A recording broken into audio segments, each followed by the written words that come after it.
Stand a brave Parnell and trodden well and truly persecuted. Where are the stares and jeers that you proudly let us hear when our heroes of 16 were executed? Come out, you black and tans, come out and fight me like a man. Show your wife how you won medals down in Flanders. Tell her how the IRA made you run like hell away from the green and lovely lakes of Killashandra.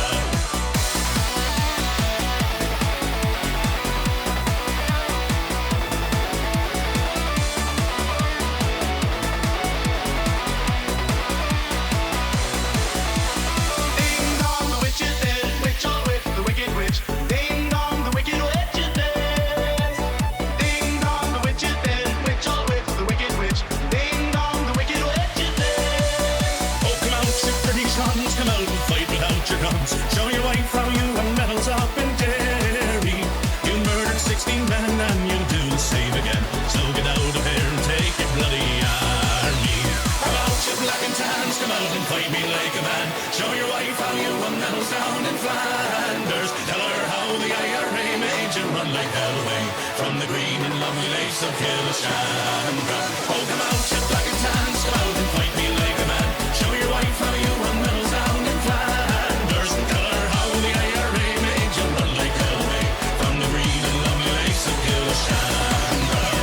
Buckingham Palace announced the death of Her Majesty Queen Elizabeth II.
Hey. Very cool audio engineering I'm doing here. Hello, everyone. Happy Monday. It's good to see you. I'm just going to stall for a hot minute because I'm finishing off my protein bar. How's it going? It's good to see you. How was your weekend?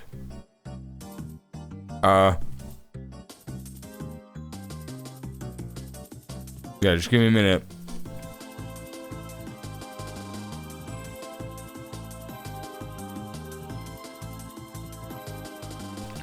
Okay, nearly done. Nearly done.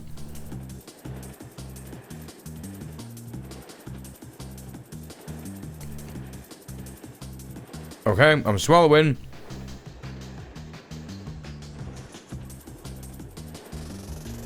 It's going down. Alright. Okay. And I'm ready. How you doing, everyone? It's good to see you. Welcome to the stream. It's the Monday stream.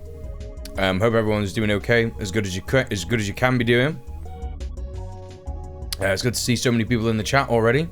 Good to see you, Beanie Gaby. Good to see you, Ori. Good to see you, Ninny. Good to see you, Aslan. And we got Frazo as well. Thank you for lurking. One who reads. Welcome to the stream. How are we? Before I start, please everybody go show some love to Aslan. Oh, good. API error. Amazing. Great. We'll do the shout out on actual Twitch here. Yeah, there you go. Welcome. Please go follow Aslan, an amazing streamer, good lad. Ori says my weekend was okay. Could always be better. Cold, so usual right now. Yeah, same really. I mean, you know, Friday, just hung out, nothing crazy. Saturday, some old friends of mine, you know, came over. It was really nice to see them, you know, give them a little update, get an update from them.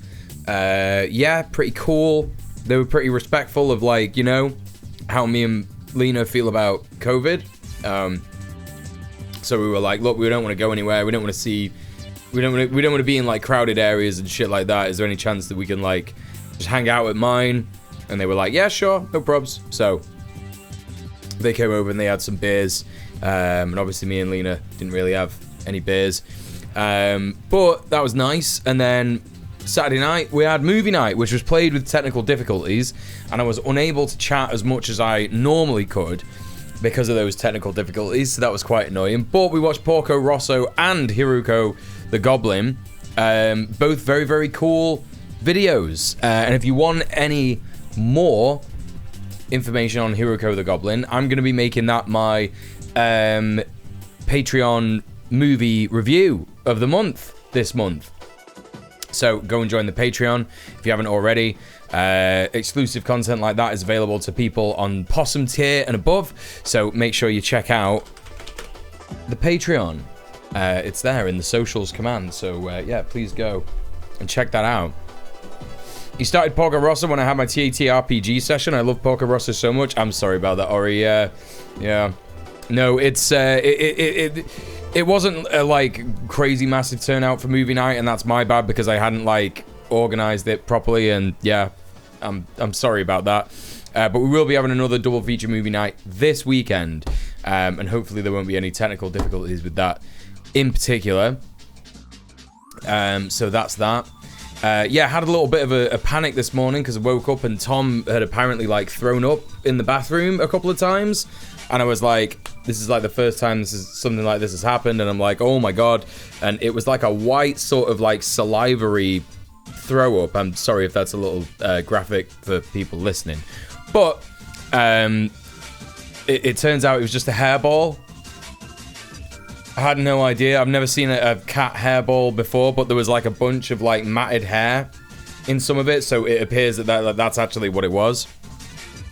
So I'm not worrying. He's still eating, he's still drinking, he's still playing, so I don't think he's actually sick. He's not like, you know, being lethargic or anything like that. So yeah, that was a worry, but it seems to be okay. So fingers crossed, touch wood for now. also, if you want to help me worry less about the boy, you could always give me money so that if anything horrible happens, I can afford to give him the proper treatment for it. There you go. Think about that. Anyway, what else do I got to talk about? This morning's been a pretty productive morning. I got the meal prep, that's on the go.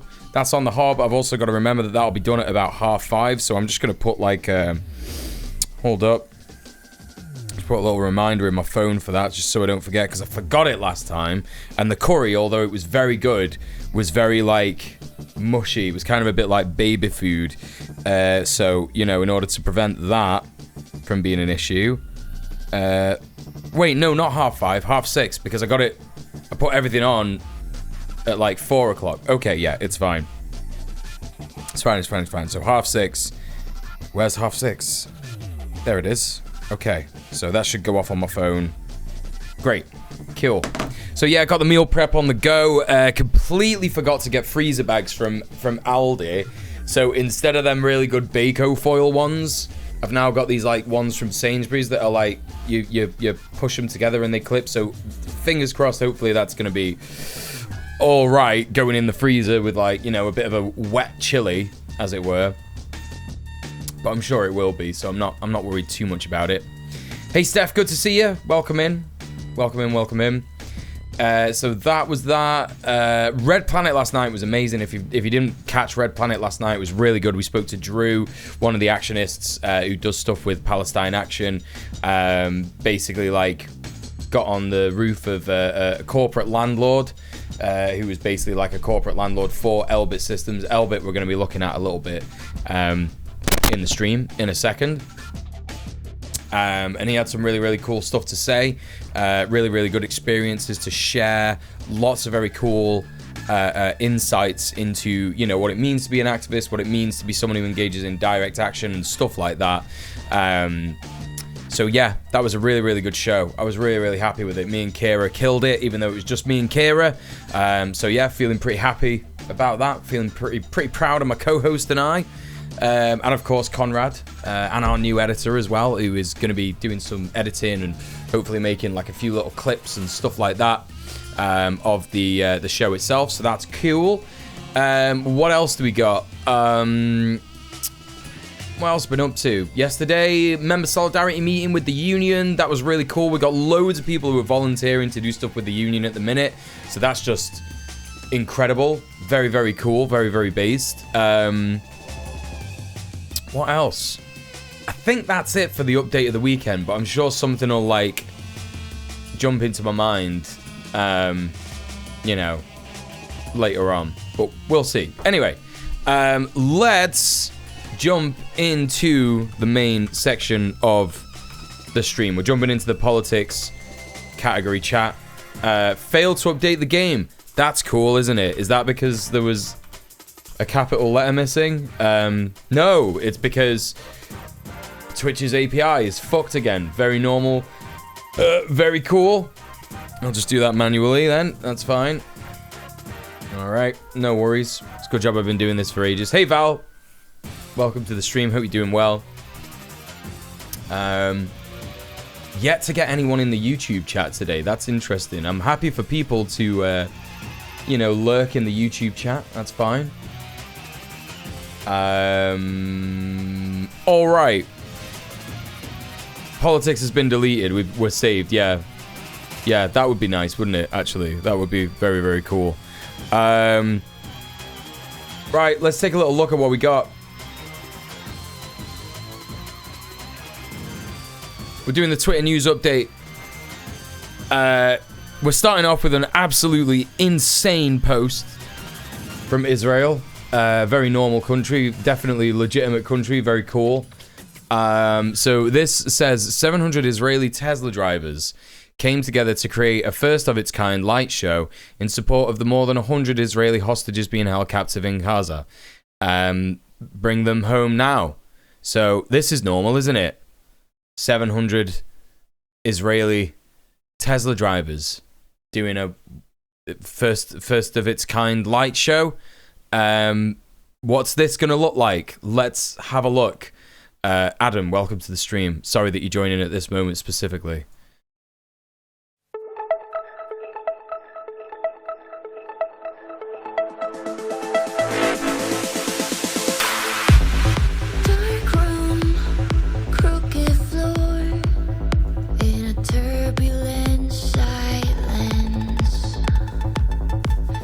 Very cool that this is probably copyrighted music and the VOD's gonna get taken down, but okay.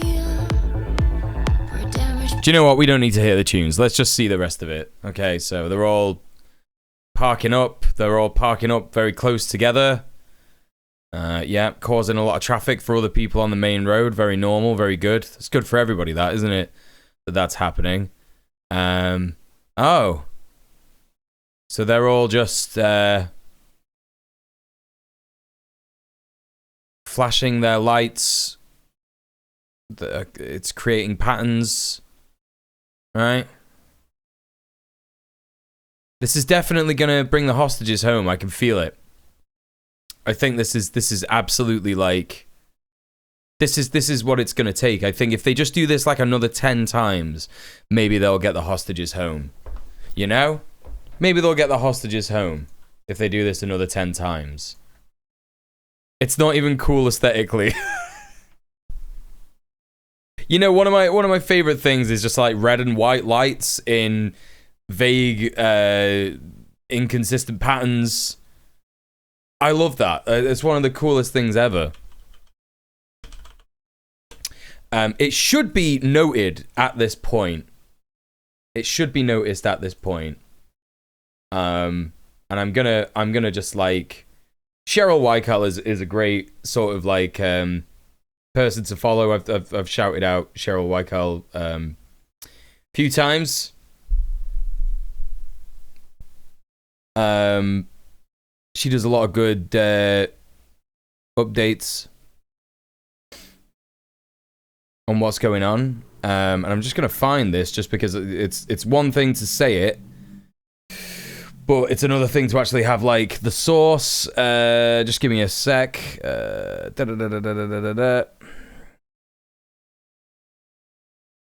well, I'm having a bit of a trouble finding this. I'm not quite prepared for the stream. Surprisingly. Oh, no, I found it. Yeah, just as I was about to say it, I found it. Yeah, it should be noted at this point that Hamas is offering to return the remaining hostages in exchange for peace, and Israel is saying no. So this is an excerpt from Al Jazeera. It says, despite growing calls from Israelis, including leading politicians, pointing out the incompatibility of Israel's stated twin war goals of eradicating Hamas and freeing captives held in Gaza, the Prime Minister has rejected the possibility of a deal to end the war. In exchange for the release of our hostages, Hamas demands an end to the war, the withdrawal of our forces from Gaza, the release of all murderers and rapists from Nukba. I mean, that's a little hyperbolic that they're all murderers and rapists. Hamas's elite forces and the continuation of Hamas in power, said Netanyahu. When they're talking about like murderers and rapists in Nukba, Hamas's elite forces, they're probably just talking about Palestinians who've been imprisoned. That's literally all that they've done. It's almost like Israel doesn't care about the hostages, and just like wants to promote these like absolutely toothless, absurd, like what even is this?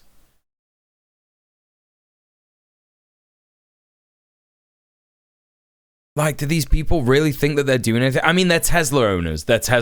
So of course they think they're doing something. Anyway, next up, we got the CEO of Elbit Systems bragging about Elbit's crucial role in Israel's ongoing genocide in Gaza. This is from Palestine Action. Let's see what this guy's got to say. What's this guy's name? Bezalel Butzi Maklis. אנחנו נמצאים בשבוע השני של הלחימה. אני מסתובב הרבה, גם באתרים שלנו, גם אצל הלקוחות שלנו בצה"ל, ואני רואה אתכם מסביב לשעון. המערכות של אלביט מערכות הם נמצאים בלב הפתרון המבצעי של צה"ל, והמעורבות שלנו היא קריטית. התקשר אליי השבוע שר הביטחון וביקש להעביר לכם את תודתו ואת הערכתו.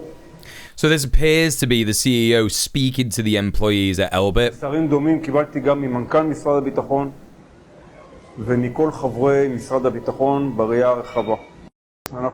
So there you go. There's the actual facts about Elbit Systems and you know what their role is in the genocide in Gaza. We also got Palestine Action, and this is from literally today. Hey Prince, good to see you. Palestine Action attended the Twickenham Rugby Stadium ahead of the Arms Fair to give Israeli war criminals the welcome they deserve. So just to be clear, Twickenham Stadium is a massive stadium in Twickenham, near London. I've been there. There was a Twitch London event held at Twickenham Stadium, and they were set to hold an arms fair that would have featured people like Elbit Systems, I believe also the other guys who are involved in this, BAE Systems and Lockheed Martin. You know, the classics. So that's what's been going on there. So classic, actual Palestine action here. Palestine action actions in just absolutely spraying the stadium with red. Very cool, very based. Hopefully it'll make people think twice before they go ahead to support that kind of stuff. Next up, we got an excerpt from Democracy Now! This is Simone Zimmerman, the co-founder of If Not Now, pro-Palestine Jewish organization in the US, and I believe they operate a little bit in the UK. Might be wrong about that, but this is Simone Zimmerman saying that the establishment is getting more and more desperate to keep a new generation of Jewish Americans critical of Israel out of public life and political life, and certainly not to be legitimized as a legitimate Jewish voice. So let's hear what Simone's got to say. You know, I had grown up spending time in Israel. I felt deeply connected to the place. I thought I knew Israel. But the way that the apartheid system is actually built is such that Israeli Jews don't actually have to see the reality that Palestinians live under. They can drive on roads, you know, they can drive on the side of the wall where they don't have to see what is on the other side, the daily horrors and brutality and deep denial of dignity and freedom that Palestinians live under. And once I saw those realities with my own eyes, once I met people who had been evicted from their homes, who were denied basic freedom of movement, people just like me who want to live in freedom and safety, whose every piece of their lives have been destroyed and constricted by a system of Jewish supremacy, I couldn't unsee those things.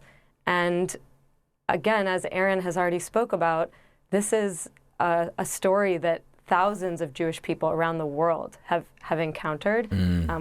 And we know that it's so deeply contrary to our values as Jewish people to support this disgusting oppression and denial of freedom from another people. I think what's really telling here is what she was saying about like the way that Israeli Jews are separated from actually having to see, they're prevented from actually having to see what happens to Palestinians and how they live.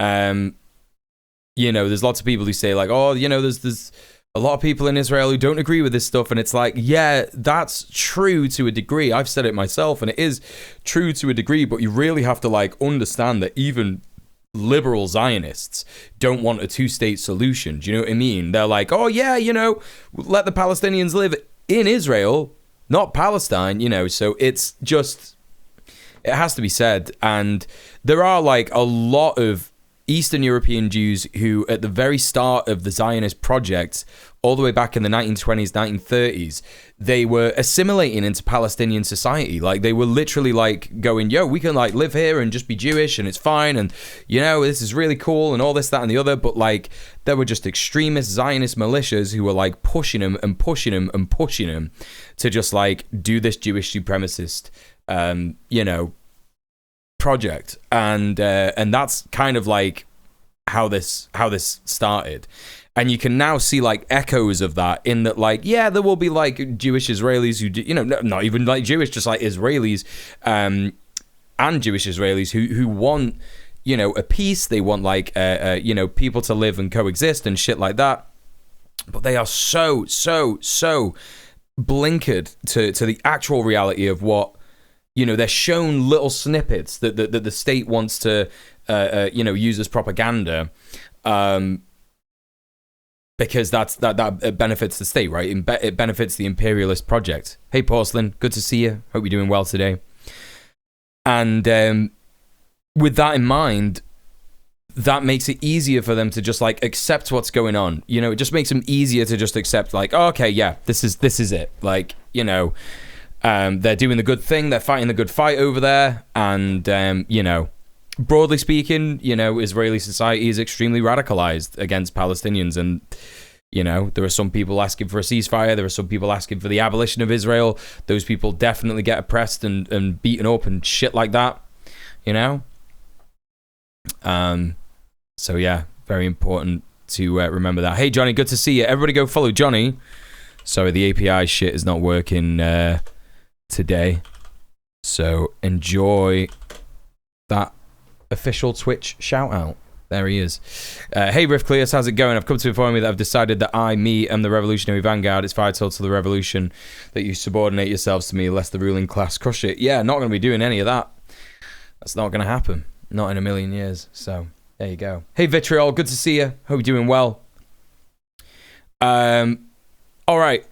And I've been part of this generation that includes, If Not Now and Jewish Voice for Peace and many other groups that are taking on an outdated establishment that wants to enforce a pro-Israel orthodoxy and will do everything they can to attack and marginalize and silence anybody who dissents from that viewpoint. You mentioned at the beginning of this you couldn't even raid. The lawsuit going Hey, on at Midlife Harvard Marxist, good to see you. I can't help but bring up right now the attacks that we've seen over the weekend on Derek Penzler, the director of a Jewish Studies Center at Harvard University, a world-renowned Jewish studies scholar, and he has been attacked for being named to an anti-Semitism task force at Harvard just because he criticizes the Israeli government. So we're seeing how far this establishment is willing to go to attack and marginalize anybody who doesn't toe that very strict and narrow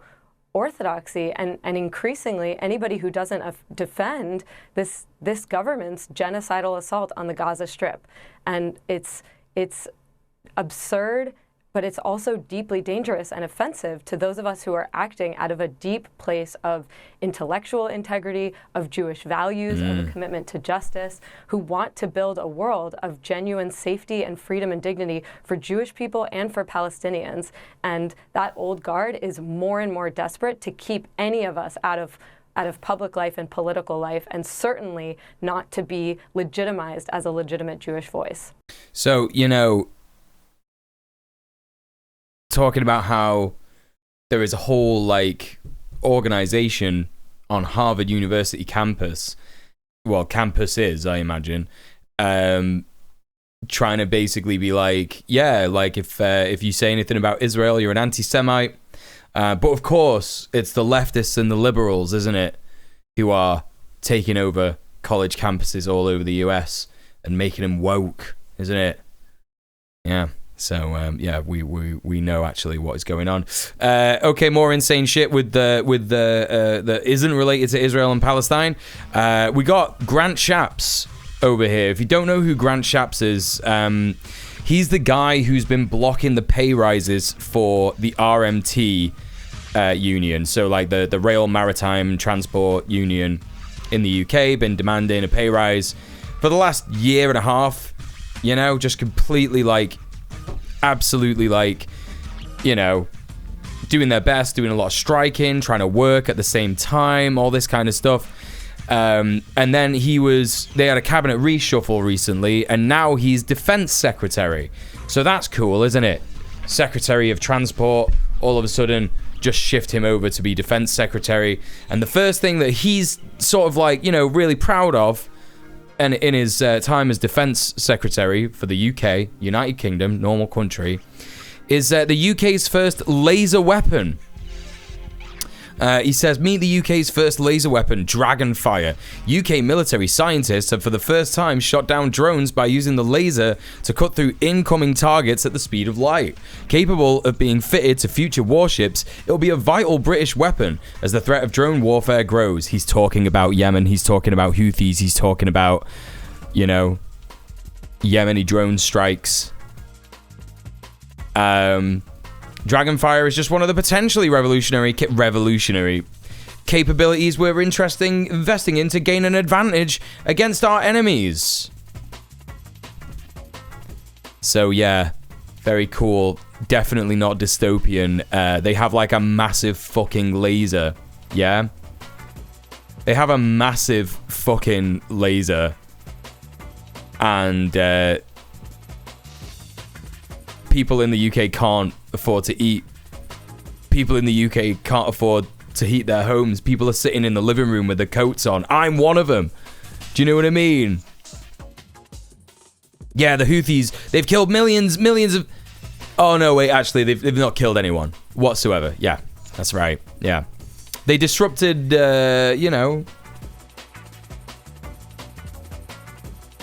disrupted some trade routes, which is just the worst crime of all time. Yeah. Sometimes I have to feel like I'm under a psychic attack just having to read nothing but Zionist media for work. It's wild the lens they'll go to paint anyone critical of Israel as a global conspiracy against the IOF. Yeah, it's fucked up. It's fucked up. Hey, Rat Freak, how's it going? Good to see you. Hey, Falk. Welcome in. Someone saw the plot of Real Genius? What's that? What's Real Genius? I've never even heard of that. Military-industrial complex is a big embezzlement scam. It's why Amazon are trying to get into it. Yeah. Sounds like it was named by 5-year-olds. Well, most of the people in the UK government, the current Tory cabinet, have definitely got like the brain of a 5-year-old. That's very true. That's an insult to 5-year-olds, actually. I think they're a bit worse than that. Vitriol says, there was a girl at the med school in my country, Poland, that was expelled for taking part in a pro-Palestinian protest.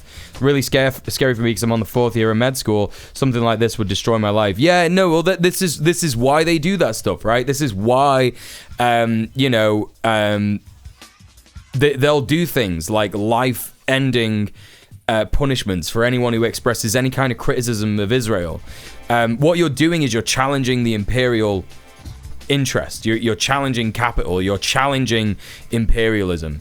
And, it sucks that this is the thing. These are the things that happen to people. But, I do think in the grand scheme of things, it's not as bad as what could happen to someone in Gaza, for example, right? Like, our comfort is built on the suffering of others. Yeah? And if at the very least we can't be happy with being a bit more uncomfortable and to support them as well, then, we won't get anywhere in helping people achieve their liberation. It's 1980s Val Kilmer movie where they make a laser to do just that. Fair enough. Anyway, that's Grant Shapps.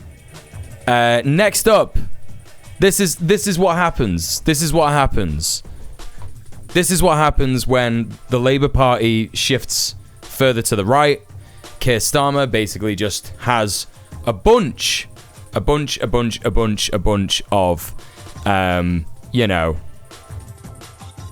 right-wing policies, Tory policies. You get people like Andy Chernwell here, who, I don't fucking know, Princess Diana Legacy award-winning broadcaster on Emblem Digital and Superdrug FM, hard centrist, landlord ally. Yeah, this guy seems like a really cool guy. Basically like quote tweeting this thing, favorite English politician, right? An absolutely cursed thing to ask in the first place. And what they've done is, he said it's got to be Grant Shapps, the Messi of the Tory party. Labour need to snap him up immediately. Labour, your new candidate for Islington North. What they're basically saying is they should replace Jeremy Corbyn with Grant Shapps. Absolutely insane. It might actually not be true. This might be true. This might be satire. Hang on. Bazaki Media. No. Chat, I've been had. Chat, they got me. I knew I recognized that fucking name. These fuckers are literally like the sort of new satire UK stuff. So, actually, well done for spotting it. I got onioned, innit? I got onioned. Is my face red? Oh boy. Well, there you go. Hard centrist landlord ally. Time to follow him, actually. There you go. Can't be too careful. I mean, this is the world we live in, right? I'm not trying to make excuses for myself, but like, yeah, this would literally be a possible thing for someone to actually say in the UK at the minute. Anyway, let's move on. I hope that that's not, changed anyone's mind into supporting me supporting my actual political analysis of very important things that are happening. Yeah, everyone can trust me. You can all trust me, can't you, to do correct and accurate reporting. It's not something I do haphazardly 5 minutes before the stream. Anyway.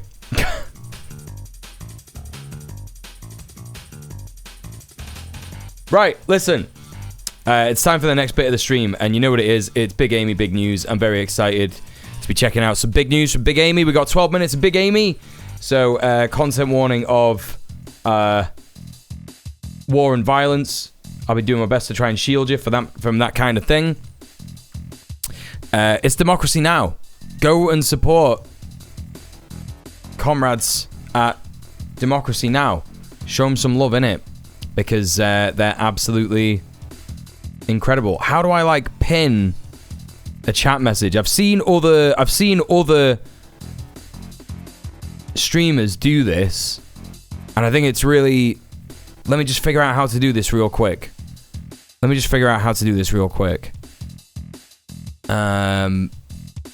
Shield mode deleted. Is there something that you can do up here? Users in chat. Let's get rid of that. Before I realized you were saying Big Amy, all I could hear was Big Emmy. What? No, not that. Is it like pin? Pin. Message. Oh, okay. Hang on a minute. Manually unpinned or after the end of stream. I've done it, chat. I've pinned a message. All right, okay, let's crack on. Democracy Now!, democracynow.org, The War and Peace Report. I'm Amy Goodman. It's Big Amy. Everyone say hi, Big Amy. Israel's 15-week war has topped 25,000, with at least 190 Palestinians killed over the last 24 hours. There are reports Israel's blowing up entire neighborhoods of the besieged city, Khan Yunis, where Israel's targeted hospitals, ambulances, and schools. Palestinian families in Khan Yunis are now burying loved ones inside the Nasser Hospital complex. Currently, dead bodies are being buried here inside Nasser complex. It's very difficult to leave the complex and go to any cemetery and bury them because we're under siege and anyone That's pretty good one he reads. is targeted. Last night, we lived through a horrifying night. The shelling wouldn't stop for even 1 minute. Buildings would shake with us inside. Shrapnel would fall on us. In more news from Gaza, the Wall Street Journal is reporting the United States, Qatar, and Egypt are pushing Israel and Hamas to take part in what the paper describes as a phased diplomatic process involving the release of hostages in Gaza and the eventual withdrawal of Israeli forces. After the report was published, Israeli Prime Minister Benjamin Netanyahu said he rejects the proposal because it calls for the war to end. Over the weekend, Netanyahu also reiterated his opposition to the formation of an independent Palestinian state, a two-state solution, despite pressure from the United States to support. Again, it's like Kira said last night, you can't force fascists to do something un-fascist. Yeah? Not by just asking them to do it.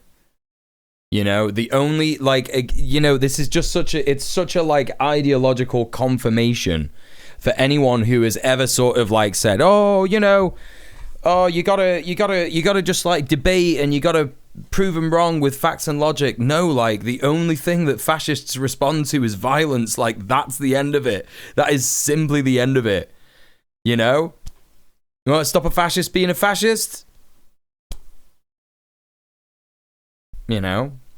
Sure, there are definitely, like, I don't know, what are they called? Conversion groups that are out there in the world, and, like, they do a bunch of very good work, very hard work. Hope Not Hate is a very interesting, like, organization that does stuff like that, but they are, like, quite liberal. You know, it's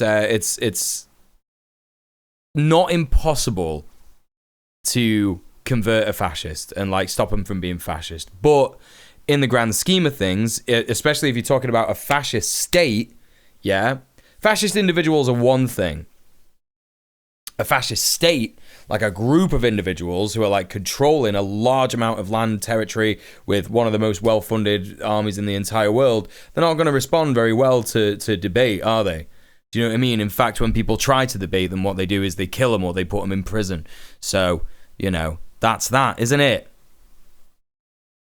Degenerated neutron core of a dying star. I don't really know what that means, but anyway, that's that. Port one. This all comes as Netanyahu faces more domestic pressure to bring home the remaining 130 hostages held in Gaza. Earlier today, the Israeli Knesset session was suspended after families of hostages disrupted a committee meeting demanding lawmakers do more to free their loved ones. Protesters also blocked entrances to the Knesset.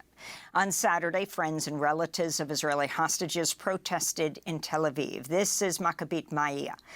Like, this is the thing. It's obvious even to liberal Israelis who, like, probably are racist. They probably hate Palestinians. They're, like, you know, completely brain poisoned from all the propaganda and shit like that. But they can see that the war is not going to bring any hostages home. You know, it's not going to happen. It's not going to happen. So there you go. Nephews Ziv and Gali Berman are still being held in Gaza. Stop the war. Stop the war. Take them out. Save them. And then, after a while, there is no victory without them out. No victory. Nothing. On Saturday, hundreds of Israelis and Palestinians living in Israel came together to take part in an anti-war rally in Haifa, the third largest city in Israel. In the occupied West Bank... Interesting, there's a sign there that says, stop the genocide. Pretty cool thing to see in actual Israel itself. Israel has definitely killed hostages with the bombing, yeah, definitely. The third largest city in Israel. In the occupied West Bank, a 17-year-old Palestinian-American named Taufik Ajak was... Yeah, we reported on this last night in Red Planet. According to the group Defense for Children International, Ajak was killed when Israeli settler and soldiers opened fire on him in Ramallah. He grew up in Louisiana near New Orleans. He moved to the West Bank last year with his family. Hi, Emmy. Good to see you. At least the 93rd Palestinian child killed in the occupied West Bank since October 7th. 93rd. Taufik Ajak's father spoke to reporters at his son's funeral. But come here on the ground and see what's going on. Come here and test and see for your own eyes what kind of life we are living here. What is the pressure they put us under? What is the women and kids and how many fathers and mothers have to say goodbye to their children? How many more? But it will come, inshallah, one day. Israel carried out airstrikes on Syria and Lebanon over the weekend. Israel blew... Like, you know, it does speak to the resilience of Palestinians and, like, the deep empathy and kindness that they have. That not every single fucking person in the occupied territories and in Gaza, you know, haven't just, like, started all-out fucking war and joined the war and just fucking, like, got guns and shot everyone. I think the only thing that's probably holding him back is a lack of actual weaponry. That's probably the only thing that's stopping people from doing it. Do you know what I mean? Because could you imagine living like that? It's no life. It's no fucking life. It's disgusting. It's fucking disgusting. you know, it's no life in the imperial core either. This like, you know, feigned, you know, peace. It's not real. It doesn't exist. It's like this status quo of imperialist hegemony. It's not true. You know, and we're also oppressed if we're working class. You know, if you're at the very least like working class, and then on top of that, your social class, you know, the layers of oppression like grow. But like to be in that like actual, you know, concentration camp of Gaza, apartheid areas of the occupied territories, what kind of existence is that, you know? In Israeli prisons, it's just vile. Shouldn't be happening. Up a building in Damascus, Syria, killing 5 advisors from Iran's Islamic Revolutionary Guard Corps. In a separate attack, an Israeli drone struck a car near the Lebanese border. 4 people reportedly died, including a member of Hezbollah. Hours after Israel bombed Damascus, Iranian-backed militants in Iraq fired missiles at an air base housing U.S. forces. U.S. Central Command reports a number of U.S. personnel are being evaluated for traumatic brain injuries. On Friday, the United States... The G in Gaza is like what I'm doing there. It's a H sound. Like in the Arabic, it's like... I can't remember what it is. People who speak Arabic have been in the chat and they've said it's like phonetically it's like KTH, but it's basically like Gaza, essentially. States bombed Houthi targets. But, you know, if you say Gaza, people know what you're on about, innit? Do you know what I mean? I just think, personally, the reason that I do it is the same reason that Amy sort of like pronounces things. Like she pronounces things, you know, how they're supposed to be pronounced. I don't know why she doesn't pronounce Gaza like that, but like... You know, it's up to her, I think, but she does it to sort of normalize the fact that like there are languages out there other than English, and that's kind of why I want to do it. In Yemen for at least the 6th time over the past 10 days. This comes as Houthi forces continue to target commercial ships in the Red Sea and Gulf of Aden as part of a campaign to pressure Israel to halt its assault on Gaza. Florida Governor Ron DeSantis has dropped out of the presidential race less than a week after he lost. Get wrecked, loser. A record 30 percentage points in the Iowa caucus. That's very funny, actually. This is not, you know, whatever. This is electoral politics stuff. I heard about this last night. I was gonna watch like a specific, you know, video talking about his loss or whatever, but like, I think it's just very, very funny, right? I think it's just very, very funny, innit? You know? It's like, my man is out here just like, and, you know, they're fighting each other, like, Trump and DeSantis, they're like, you know, Trump's too scared to do this, and, like, Ron DeSantis is this little, like, piddly-widdly politics, he doesn't care about the American people, he doesn't want to drain the swamp, this, that, and the other, you know, and then, like, and now he's just like, yeah, I've dropped out, you know, it's just so funny. I don't know, you know, no one ever, I think, like, thought that if Trump was going to run, that Ron DeSantis would run still, like, do you know what I mean? Like, or anyone else would want to vote for him or anything like this. But, and again, it's like the Iowa caucus, again, it's interesting, like, record 30 percentage points. The turnout of the Iowa caucus was, like, super low. So it's like, you know what I mean? I don't know. Funny in a holy shit, what the fuck is the Imperial Core kind of way. Yeah. Wasn't he the fellow with the scat map? I don't know what that is. Kia ora, whanau. Yeah, exactly. If only he'd slink out of the Florida governor's mansion too. Yeah, he won't do that. He ain't gonna do that. In a debate, he produced a map apparently of San Francisco and human feces. DeSantis lost a lot of political capital from how bad his campaign went. Yeah. It's always worth making the effort to pronounce things like Gaza properly, in my opinion. It's more respectful, in my opinion, not to anglicize the enunciation of the name. That's exactly my point, Emmy. Yeah, that's exactly my point. Yeah. Anyway, Ron DeSantis has dropped out. This changes nothing. fascist infighting is not actually fascist infighting. It's just when they like rearrange the structure to, you know, they're just shuffling the way that they're organized. It doesn't really mean anything. It's not really anything to celebrate. It's not really anything to you know, whatever. Like any kind of electoral politics content that I'm going to be doing this year is going to be merely to just laugh at it, because it's a clown show, isn't it? It's literally just a clown show. Do you know what I mean? So you know, that's how I'm going to be covering this going forward. In a video released Sunday, DeSantis said he would endorse Trump. He has my endorsement because we can't go back to the old Republican guard of yesteryear, a repackaged form of warmed-over corporatism that Nikki Haley represents. With DeSantis out, the Republican race has essentially become a two-person contest between Trump and Nikki Haley, the former South Carolina governor who served as Trump's UN ambassador. Over the weekend, she campaigned in New Hampshire ahead of Tuesday's primary. She questioned Trump's mental fitness after he repeatedly confused her with former House Speaker Nancy Pelosi. Joe Biden is now running an online ad questioning Trump's mental capabilities featuring Haley's. How horrific would it be, yeah? How horrific would it be if the first U.S. president was, first woman U.S. president was a vile transphobic Nikki Haley? And there's not much difference in, like, you know, her and I don't know, Hillary Clinton or whoever. Do you know what I mean? But it's just like, you're gonna be fucking hard pressed to find people who are gonna be like, you know, Republicans who are gonna back a woman.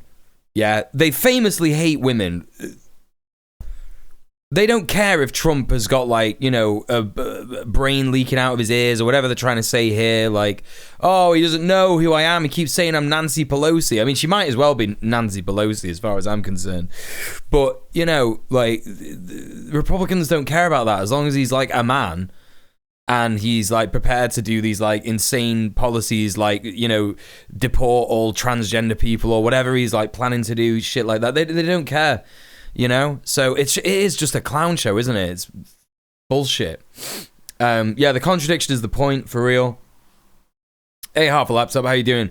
The decked out Trump truck my Florida friend ran into trying to get groceries. Hundreds of stickers, yeah. It would be very American to have Haley as the first woman president. That's true.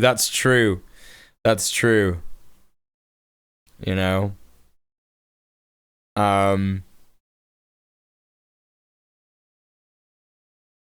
Yeah, where we don't go for women who do or plan to use power to harm us, yeah.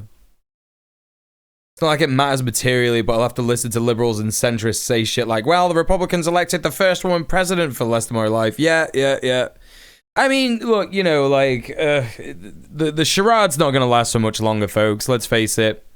There's only like a couple more decades this kind of shit can last with the way things are going. I think it's going to be very interesting to see the way that the Imperial Core tries to deal with the growing opposition that it has with things like BRICS, you know, countries like China, South Africa, Brazil, and Russia, sadly Russia, challenging the hegemony of white supremacy. But we'll see. We'll see how it goes. Hillary, we came, we saw, he died. Clinton wasn't war hawky enough. What? We came, we saw, he died? What is that? Comments.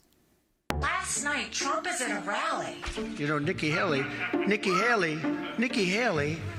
he's going on and on mentioning me multiple times as to why I didn't handle January 6th better.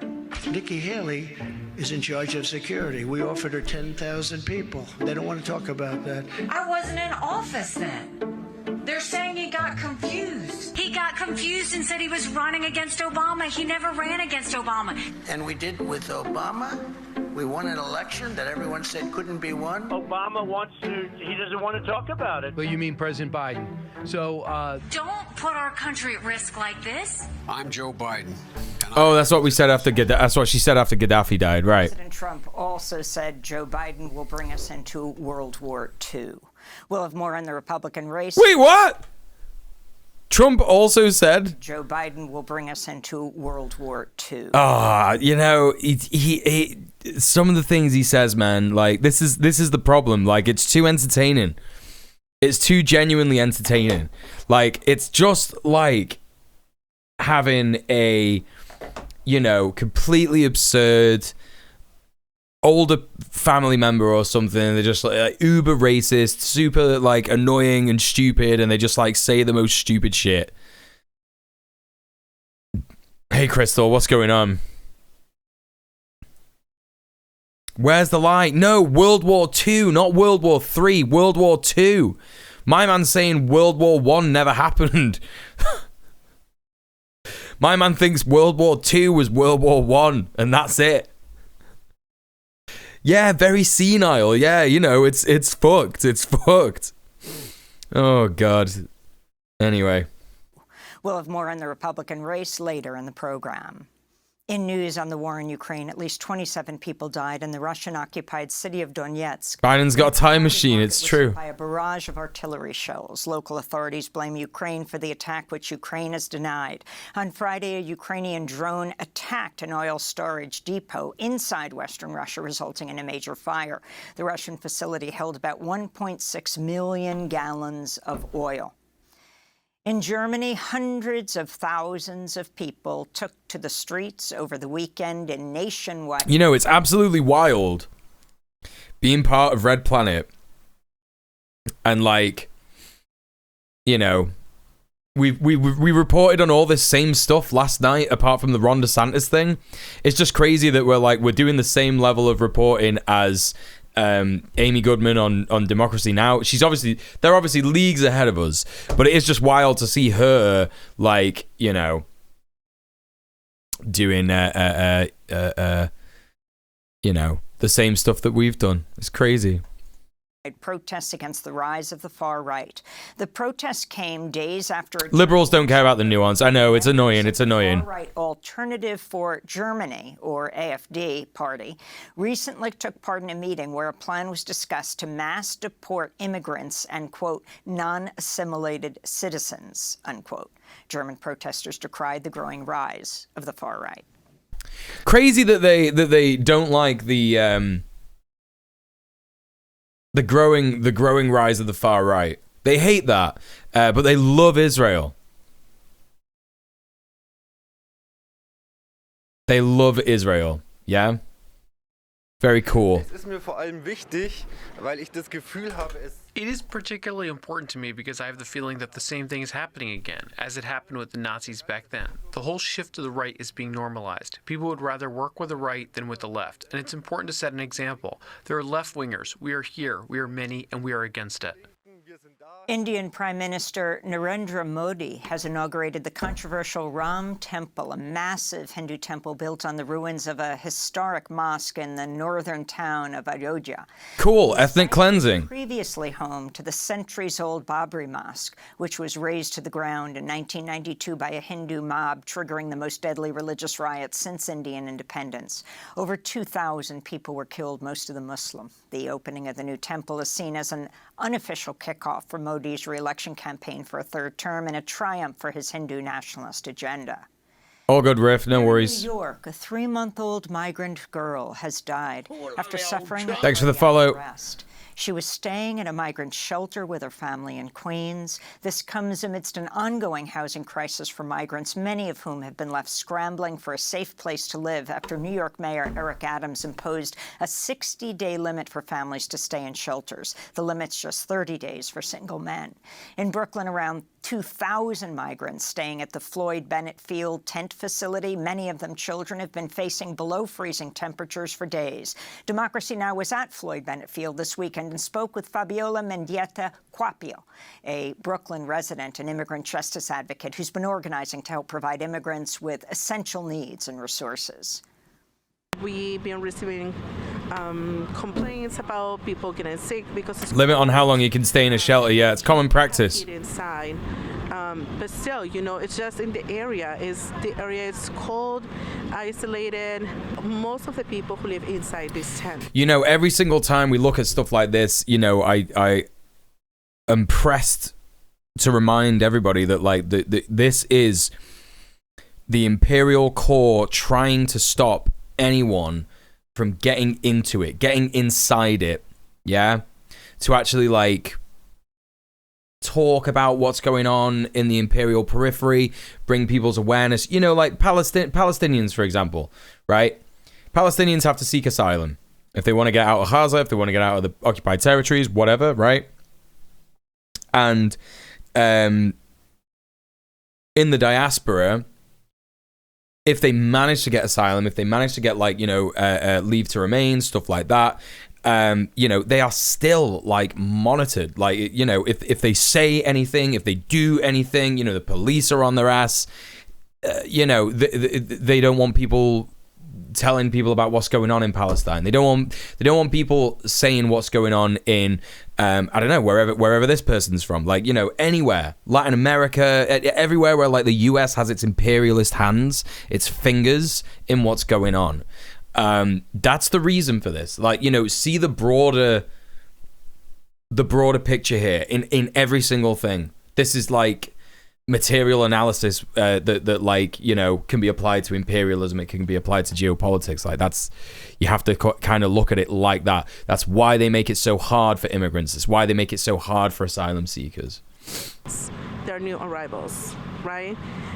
I don't think it's fair that they're gonna get kicked out and make them go to the intake center again and reapply and wait outside in the cold. We're talking about families with kids. I think the city should reconsider about the 60-day rule, especially for families with small kids. 90 deaths have been recorded over the past week as winter storms pounded vast swaths of the United States. Tens of thousands of homes lost power over the weekend in Oregon and other states. In Tennessee, a boil water notice was issued to all Memphis area residents after water mains froze and broke. Normal country. A federal judge in New York has ordered the release of James Cromity, who's been spent the last 15 years in prison after being entrapped in a government-orchestrated bombing plot. He's the fourth and final member of the so-called Newburgh Four to be ordered release. The men, all of them black Muslim converts, were sentenced to 25 years in prison in 2010 after being convicted on terrorism charges. Judge Colleen McMahon criticized the FBI sting operation, saying the men, quote, would not have and could not have devised the crime they were accused of. Visit democracynow.org to see all of our coverage of the Newburgh Four. Madness. President Biden Friday canceled nearly $5 billion in student loan debt for 74,000 people. It's the latest effort by the administration to provide much-needed relief to borrowers after the Supreme Court last year threw out Biden's plan to erase over $400 billion in debt for millions of people. The latest move will benefit teachers, nurses, firefighters, and other public service workers, among others. And in Park City... So, like, if you are, I don't know, like... you're literally like, if you're literally there, like, you know, you're not doing the thing that the state wants you to do, then you don't get your loan cancelled. Like, how does that make sense? How does that make sense? And also, yeah, too little too late. Yeah, too little too late in it. People from the periphery are prevented from entering the court to avoid dissemination of ideas and awareness regarding imperialism. It's also white supremacy. It's not just that. It's also white supremacy. It's like, you know, if they could keep exporting labor to countries where they like can, you know, consistently bomb, destroy, oppress, shit like that, then they're going to want to do that. And, you know, if they have people coming into the imperial core to, like, you know, do labor here, there is of course still an underclass here, but ideally they want to like keep people out. They want to keep people out. It's not just a dissemination of ideas and awareness, it's also like, it's money, it's capitalism. You know, imperialism is the highest form of capitalism, right? You know, capitalism is a disease, says Mule. You're criminally underrated as an ML. I don't agree too much with your anarchist views, but I do enjoy your content and appreciate you're actually involved in direct action. Thanks for your hard work. raising people's class consciousness in Manchester. Well, I mean, you know, look, I'm an anarcho-communist, innit? Do you know what I mean? I would actually describe myself as a Marxist-Leninist entirely, but with anarchist ideas regarding hierarchy. Do you know what I mean? That's what anarchism is. Any anarchists who are out there saying like anarchy is when, you know, no leaders, no organization, I think they're deeply unserious, and I'm not sure it's going to get that far. I think there's a massive problem with individualist anarchists who aren't actually anarchists. They say they're anarchists, but they're just concentrating on individualist ideas. The reason I'm an anarcho-communist is because I believe actually like the tenets of anarchism and communism overlap greatly. And communism is just kind of missing some stuff about, you know, fascism and white supremacy and, you know, feminism and stuff like that. So yeah, you know, appreciate it. Yeah, doing my best, but it's good to have you in. Just went out to lock things down for the night winds. Absolutely freezing. Yeah, is it brass? I think it's gonna get pretty cold here as well. The Imperial Core is a gated community. It certainly is. Yeah, it certainly is. In Utah, filmmakers and community members have organized vigils and protests to coincide with the Sundance Film Festival, which is celebrating its 40th edition this year. An international coalition of filmmakers organized under the banner Film Workers for Palestine is calling for a Gaza ceasefire, an end to Israel's occupation of Palestine, and an end to U.S. military support for Israel. Over 700 film workers have signed on to the group's mission, including the American actor Susan Sarandon, British directors Mike Leigh and Ken Loach, Palestinian Mike Leigh and Ken Loach mentioned, Shireen Davis, who was Emmy-nominated for directing Only Murders in the Building, Indian-American filmmaker Mira Nair, and Finnish director Aki Kaurismäki. Roughly 200 people rallied in Park City's busy main Susan streets, Sarandon, yeah, pretty based. demanding a ceasefire. Meanwhile, the group reports Sundance officials have been directing filmmakers not to publicly raise the topic of Palestine. Huh. And those are some of the headlines. This is Democracy Don't do it directly. Well, what are you allowed to do it indirectly? Are you allowed to do it indirectly? Yeah, grow a spine for Palestine. Pretty good slogan there. Anyway, listen. It's time for a little break for me. I'm just going to go to the toilet real quick. Chat, do not forget to look after yourself. We've been sat here for about an hour so far. Go stretch your legs, use the bathroom, take your meds, all that kind of stuff. Drink some water. I'll be back momentarily. See you in a bit.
Bootleg Vsauce spouting extremist liberal bullshit on Twitch. Oh joy, thanks Twitch recommendations tab. Extremist and liberal are very far apart, actually. Just so you know.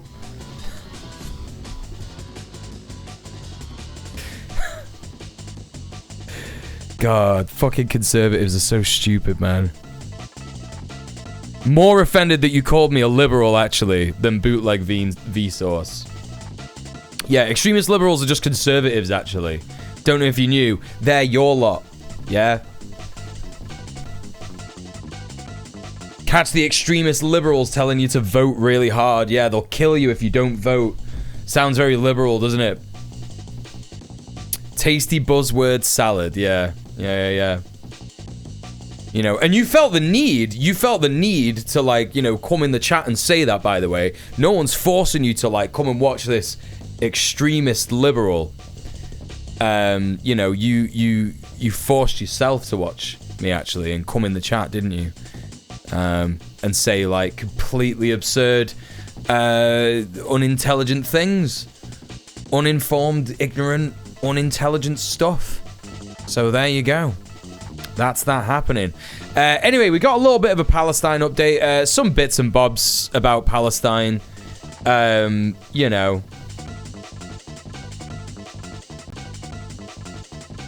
Nothing too heavy today. Crazy Cat in the chat says, you can't even say stupid. Stupid. Tell you what, when you've graduated special ed with a degree in finger painting, I'll take your condescending attitude with a grain of seriousness. Yes, it's me, isn't it? I'm the one with the condescending attitude, you know, spouting ableist bullshit. And you are gone in 3, 2, 1. Goodbye. Yeah, we don't stand for ableism, even if it's directed towards me, and they're somewhat correct about special education. You know, I do actually have a learning disability. Imagine not recognizing a British accent. Well, you know. How's it going, Woodbug? Good to see you. Anyway, so I was in special ed. Yeah, exactly. No wrong with being in special ed. Special ed is a thing. Well, broadly speaking, special education shouldn't exist. But yeah, you know, that's a whole other conversation about, like, you know, disabled liberation, and, you know, maybe that's why you're here. Maybe that's why we're all here. I was also in special ed because of my ADHD. Right? Exactly. Yeah. You know.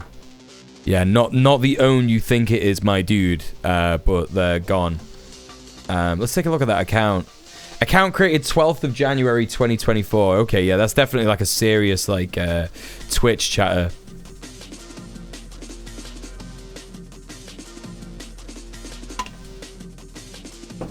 You were here. You saw it, one who reads. You saw it. You finally saw it. Wasn't in special ed, but I would have had a much better time if I were, I think. Yep, for sure. I mean, you know, like, from what I hear, special ed is, like, not too effective at the education part of stuff. Anyway. Let's crack on. So, what we got next? Like I say, it's the Palestine update. Nothing too heavy today. We got some stuff about the British-Israeli IDF soldier. I think his name is Samuel Levi or something like that. And then we got a piece about Piers Morgan, which is just kind of like some content that's vaguely around Palestine talking heads drama, from what I can gather. But let's take a look at it all. I think we got the right content warnings and all that stuff. Obviously, content warning for Islamophobia and genocide. We're going to be mentioning a little bit of that. So here we go.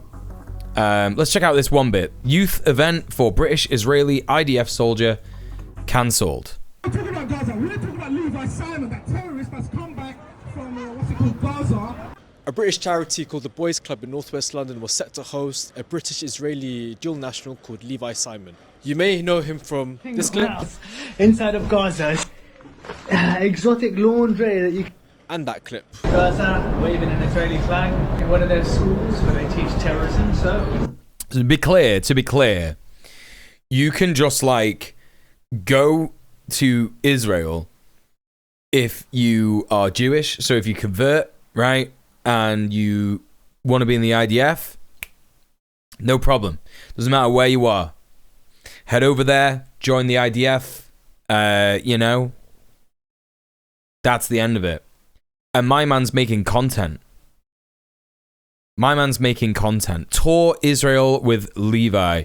When he says tour Israel here, he's referring to Gaza, claiming that Gaza is now part of Israel. That's just really confirming the ethnic cleansing nature of the operation. Genocide in Gaza. But the event was cancelled, and here are some of the interesting things that we saw outside the venue. That this so-called charity have the audacity to invite a man, a British man, who glorified his participation in the genocide of Gaza.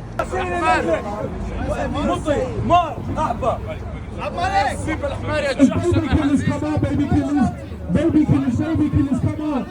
Proud baby killers, woo! Yeah, proud baby killers. كحبوس ابوك اللي لعمه جيب لي اختك وعنها تكوده كيف عفطيزك يا الشرميط ابو المانيال.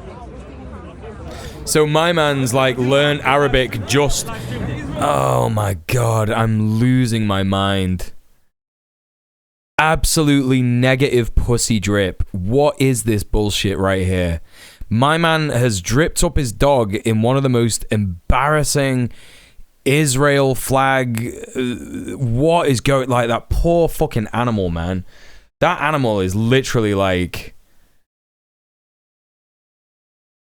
This is abuse. I'm gonna say it. It's abuse. That's animal abuse. Hey, Rob Warrior, what's going on? Abbas says, why are you against dogs? I'm not against dogs. What are you talking about? But just like the drip here is completely insane. My man got like a string with his phone attached to it. What is happening? What is happening? He's got like a body cam on as well. Like, who is this guy?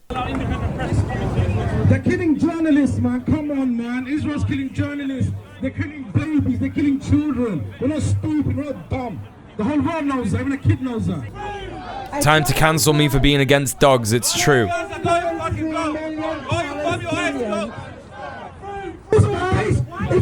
Yeah, so like, you know, pro-Israeli, I guess, demonstrators, counter-demonstrators, you know... Honestly, I'm a long-time fan, but you criticizing man's best friend like this is a bit much. Whenever anyone says that they're a long-time fan of me, they're talking shit. They are talking absolute shit. Yeah? I've never heard anyone who, like, consistently comes to my streams, consistently watches my videos, and comments on my videos. I've never heard them say, I'm a long-time fan. Yeah? The only people who say that are Debate Bro fans who come in and try and say, like, I used to love watching your videos, but that video you did about Zanderhol is just too much. You know? I'm a short-time fan, it's true. You know?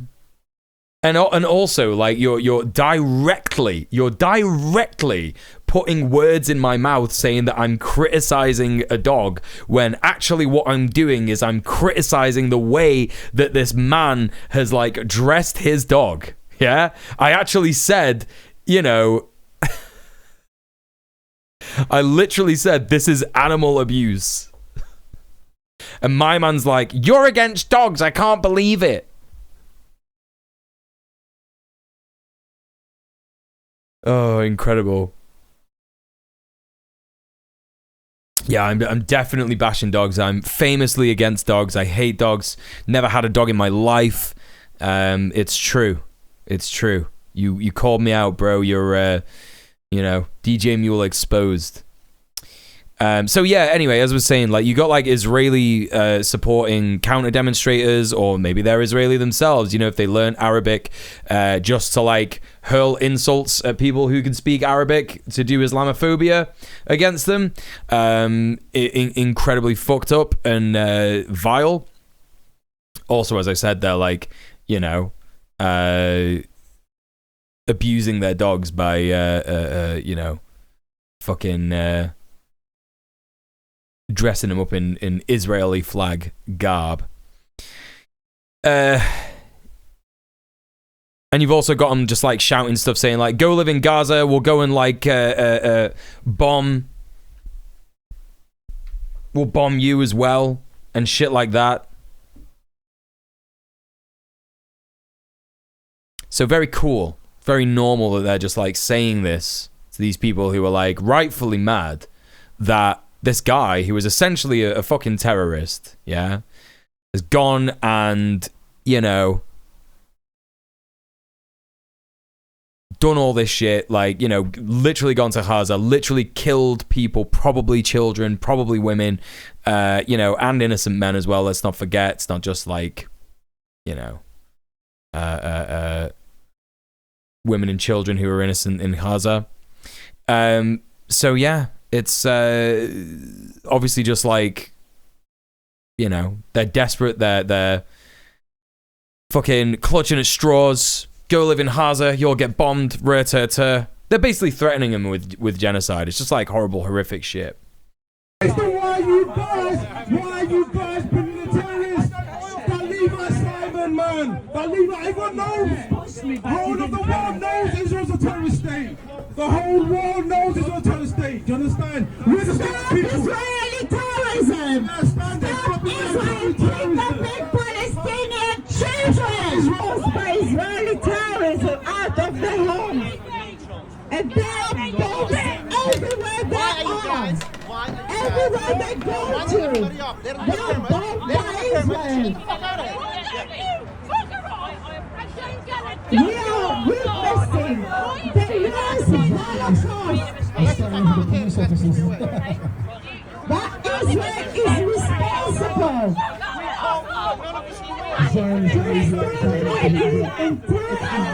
Ori, just leave it, Ori. There's no point. These people are going to say this stuff. It's whatever. They're in a Discord call together. They're jacking each other off. They're going, hey, isn't this funny? Leave them to it. They're boosting me in the algorithm. They're in my chat. Yeah, whatever. It's literally fine.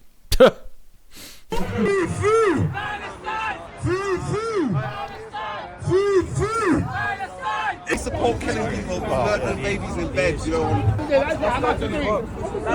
Do you basically deny Hamas? It's all good. Don't worry about it.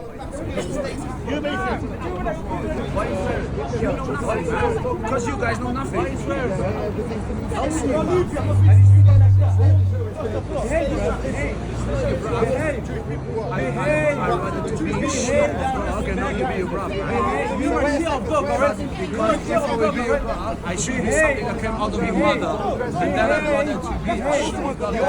Very normal things to be saying to people.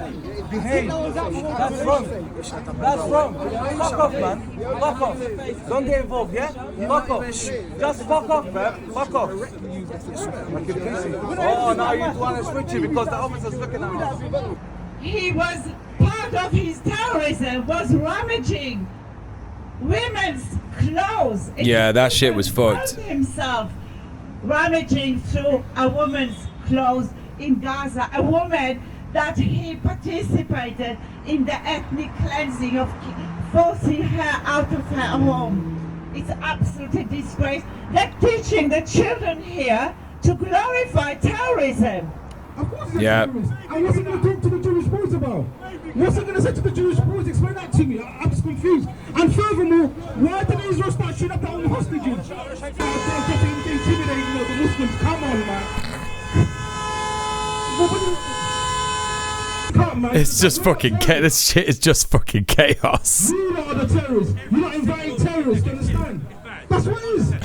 why you're here today? Hi, my name's Joseph. Dog's had enough, yeah. Because, I heard about this counter-protest. I thought it was quite provocative to come to a predominantly Jewish area to protest. To protest. We don't go generally into Muslim areas. You won't find a bunch of people coming into Yo!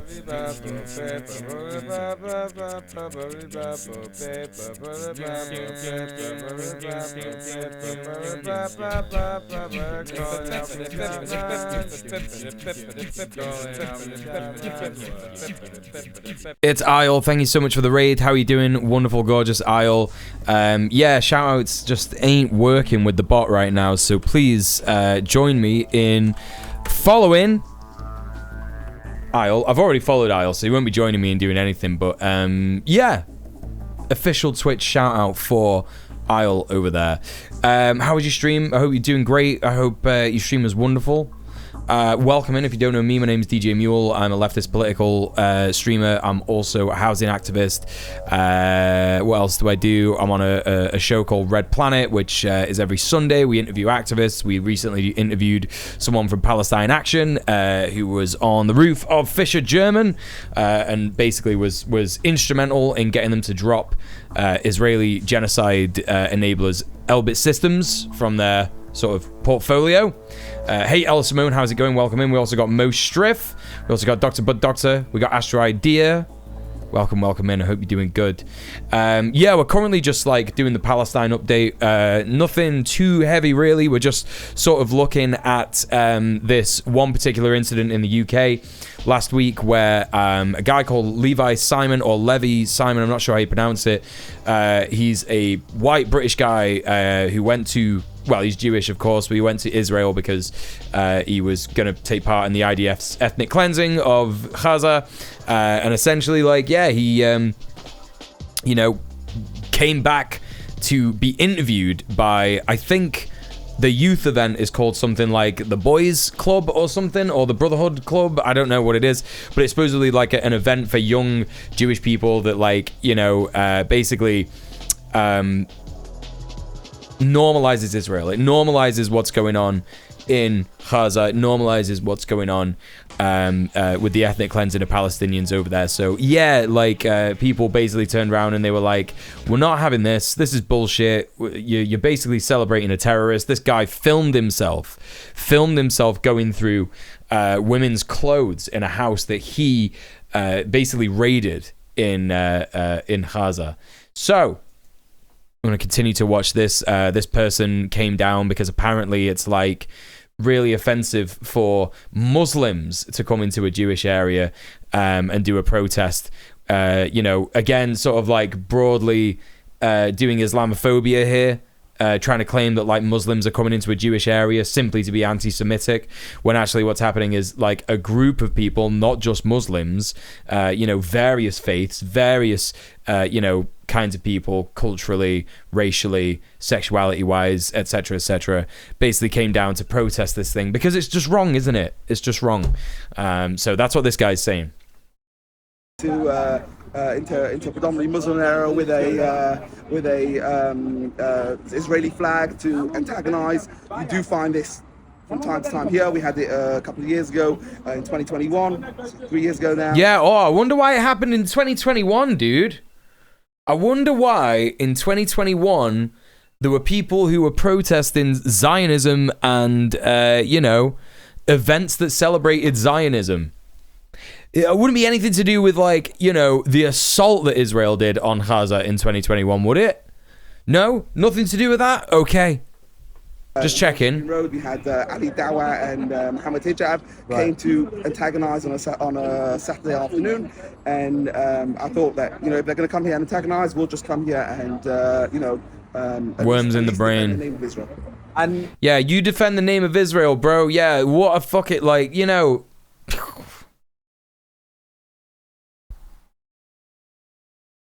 Negative pussy drip, like every single one of these guys. I'm not gonna lie, like absolutely negative pussy.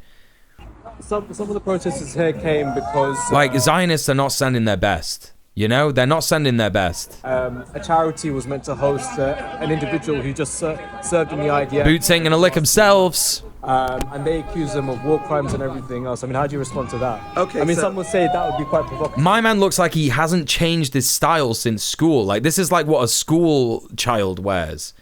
You know, like it's school uniform. He's on that school uniform hype. What if they are sending their best? Well, then that's very embarrassing, isn't it? It's all right. Right, so it's not provocative. He wasn't speaking in any public setting. He was coming to speak at... What are you talking about in any public setting? What are you talking about in any... Literally, going to do a charity event is something in a public setting. It's not private, bro. I swear to God. It's a private charity event, and he was... Private charity event. Entitled to speak about it. Accusing Israel of war. Again, like, that's what they're protesting, by the way. They're not protesting, like... You know, this guy's trying to make out that people are out here, like, protesting Jewish people existing in a public space. That's what he's trying to say. You know, if he's entitled to go and do a talk at a quote-unquote private charity event, then people are entitled to actually protest that. Hey, Nightmare Eyes, welcome to the stream. Good to see you. I'm not talking about Israel. I'm talking about the individual. Talking about the individual again. So this individual is 100% entitled. I honestly believe that Israel hasn't committed any war crimes. Yeah, well, you're just wrong. You can believe that, can't you? There are some people who believe that Mars doesn't exist. They're perfectly entitled to believe that. It doesn't change the fact that they're absolutely, utterly wrong. You know? Like, I could say, like, I don't believe that dogs can think. I just don't think they think. I think they're, like, you know, mechanical sort of beings that just, like, operate on whatever. But I'm incorrect, aren't I? Because they do think, 'cause they have brains, you know? Or any crimes at all. Israel's been defending... I will wear a hat. All right, Riff. Thanks for being here. Not a moral right to do, but a moral duty to defend their own country. And that's what Israel's been doing. Israel was attacked. Israel never asked for this war. And so the soldier from that... Shut the fuck up, dude. Shut the fuck up. It's so funny that they, you know, this is the level of, like, brain poisoning. Israel was attacked. Israel was attacked. Uh-huh. Yeah, were they? You know? Incredible. Unless you believe that a country doesn't have a right or duty to defend its citizens. Oh, this guy is so far in the fucking Zionist camp. It's just absolutely insane. A soldier from a... Yeah, but, like, you know, 75 years of Nakba, 75 years of oppression, apartheid, and 3 months on top of that. From a country who's just gone to defend themselves. I don't even understand where the... It's so funny. Like, think about the false consciousness on display here. This man went to defend a country that was defending itself. Like, okay, so he went from England, right, which is not under attack, yeah, at all, to Israel, which is, again, not under attack, yeah, to murder innocent children, women, men in Gaza. And this guy's like, I don't even understand why they're protesting. It doesn't make sense. It doesn't make sense. Well, yeah, it doesn't make sense if you're, like, saying that all that other stuff has no broader context, no broader meaning, you know, and you're just, like, willfully ignorant to all of it. Just comes in. Why are they inviting a terrorist to a Jewish boys club after he's been killing kids, children, babies? We see it on social media over and over again. The whole world's united against, you know, terrorism. Like, you know, the IDF soldiers and Israelis. We just put terrorism everywhere. Go on, officer. Go on. No. I tried to show you the Hamas website. That's really funny that, like, the that's really fucking funny that the captions were KHAMAS. Middle East Eye doing some pretty fucking funny reporting right now. 1 second. You show the Hamas website doesn't mean nothing because I could open up ID. Oh, okay. That's like just the end of that video. Alec Wallen is a philosophy and law professor. Okay, we already watched this. Don't worry about it. It's all good. Yeah, the next thing we got to do. The question becomes. The next thing we're going to do. Oh, no. Cenk. Why are we watching Cenk? So this, let me just unpin this message at the top of the stream. So this is from Seek Al Haq. I don't know what this channel is. I don't know what kind of stuff they do or whatever. But this is a who let that gobshite on the television? Yeah, exactly. So we got Cenk, we got Piers Morgan, two of the worst people that you could ever possibly see, having an interview about Gaza, Palestine, whatever, I guess. But the title of this video is Piers Morgan changing about Palestine? I mean, you know, let's find out. Let's see what the argument is going to be about this. This has been a question I've raised many times from the start of this war. Why is this so quiet? Is after what Hamas did on October the 7th. Why are they having an interview in such like a large open area, by the way? It's so weird. What is this, like Fight Club? Like, what's going on? This looks like a scene out of Fight Club. It's so weird. This is so weird. And it's really like amateur in the sense that the sound is shit. Right? The sound is shit. Clearly because, you know, they're in a massive open room. It's got loads of echo, all this kind of shit. And then they filmed it in front. They filmed it in front of the windows where the light is shining directly into the windows. It's not even like it's just you know, it's just a nice day outside. The light is shining directly in to the, like, they should have shot this the other way round. Yeah, we'll let you film, but only in the unfinished back room, innit? Yeah. Bare walls and floor, it's going to be perfect. This is going to sound so good. Oh, no one's ever heard sound like this before. President Uncle wants to be cinematic, but in a shitty Alex Jones way, yeah. Piers Morgan's opinions on all matters are always extremely newsworthy. Yeah, exactly, yeah. Yeah. Yeah, let's see what's going on. This has been a question I've raised many times from the start of this war. Is after what Hamas did on October the 7th, what is morally justifiable in terms of a response by Israel? And I don't have the answer. I'm just curious what you think it is.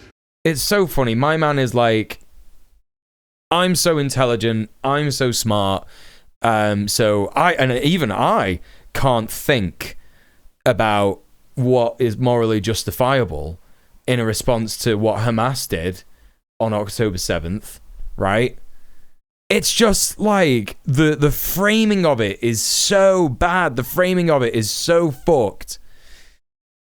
So number one, it is not indiscriminate killing of civilians, and that is almost certainly what we had in Gaza. 85% of Gazans are now homeless because 70% of the buildings are either destroyed or damaged. So what they did was one of the biggest war crimes we've ever seen in our life. That is not a proportional response. I've said on your show before, I think they should go in with special forces. You have to get the hostages, and I understand that you've got... Oh, Cenk, dude. I fucking hate this guy.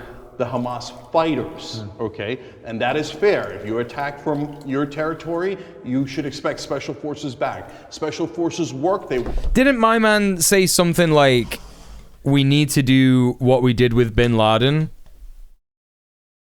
Hey Carpe, how's it going? Welcome in. Everybody go follow Carpe Pax.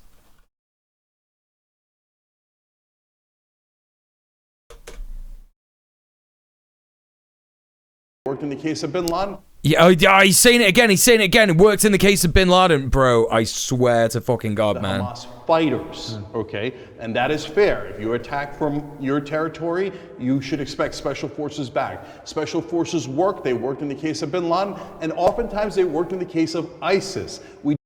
Oh my God, I hate this dude so much. You know, this video is framed as like, oh, is Piers Morgan changing his mind about Palestine? And like, the thing that's helping him change his mind is liberal warmongering bullshit. You know? And also like ahistorical historical revisionism. Because it wasn't special forces that destroyed ISIS. It was literal anarchist, communist, women-led, autonomously ran, people of Rojava. I cannot stress this to you enough. He is talking shit. He's talking shit. We did not do giant bombings of Iraq, Syria, etc. We had... Yes, the US bombed fucking millions of civilians going after bin Laden. Completely absurd. This guy is a fucking plank. Cenk plank. War crimes on our hands too, as America executed the wars in Iraq and Afghanistan. But nothing... Bro! Oh, I'm losing my mind. Losing my mind. Nothing on the scale of what Israel has done. To give you a sense of it, we killed less civilians in 20 years in Afghanistan than Israel killed in 2 months in Gaza. So they dropped 29,000 bombs in a city the size of Las Vegas. Hey, King Razor John, welcome in. Is indescribable. So you send in special forces, you do something. But most importantly, this goes to your question about how is it different than ISIS and how to resolve it. ISIS doesn't represent anyone. ISIS doesn't represent an ethnic group. They claim they represent a religious group, but they're radicals and they don't represent Muslims at all in general, right? But Hamas is fighting a war because of the occupation. And the occupation of the Palestinians is untenable. So every day that you have an occupation, you're going to have a resistance. And it's undeniable that there's been an occupation. Yeah. And we know that because when this latest war started... My man is like, I hate both of these men so much. I can't stand it. Cenk is saying like some like correct things about Hamas and Palestine now, and that's fine. But like at the end of the day, you got Piers Morgan, who is like positing himself as like the absolute brain boy of Western civilization. Like he knows everything. Like he's the smartest guy about. And he's like, oh well, yeah, it's undeniable actually. When you look at it, it's like, oh, come on, man. It's undeniable. What, Piers? Because of the history, because of the documented evidence that like many people have told you till they're blue in the fucking face on your fucking show. Yeah, Cenk is the Young Turks, like famously, like, Anna Kasparian, like, being a fucking horrible transphobic twat, forcing Benny to like, resign from the Young Turks as like a reporter. It's just like, yeah, fuck these fuckers. Literally the Young Turfs. Literally the Young Turfs. Hey, B-Rat, what's up?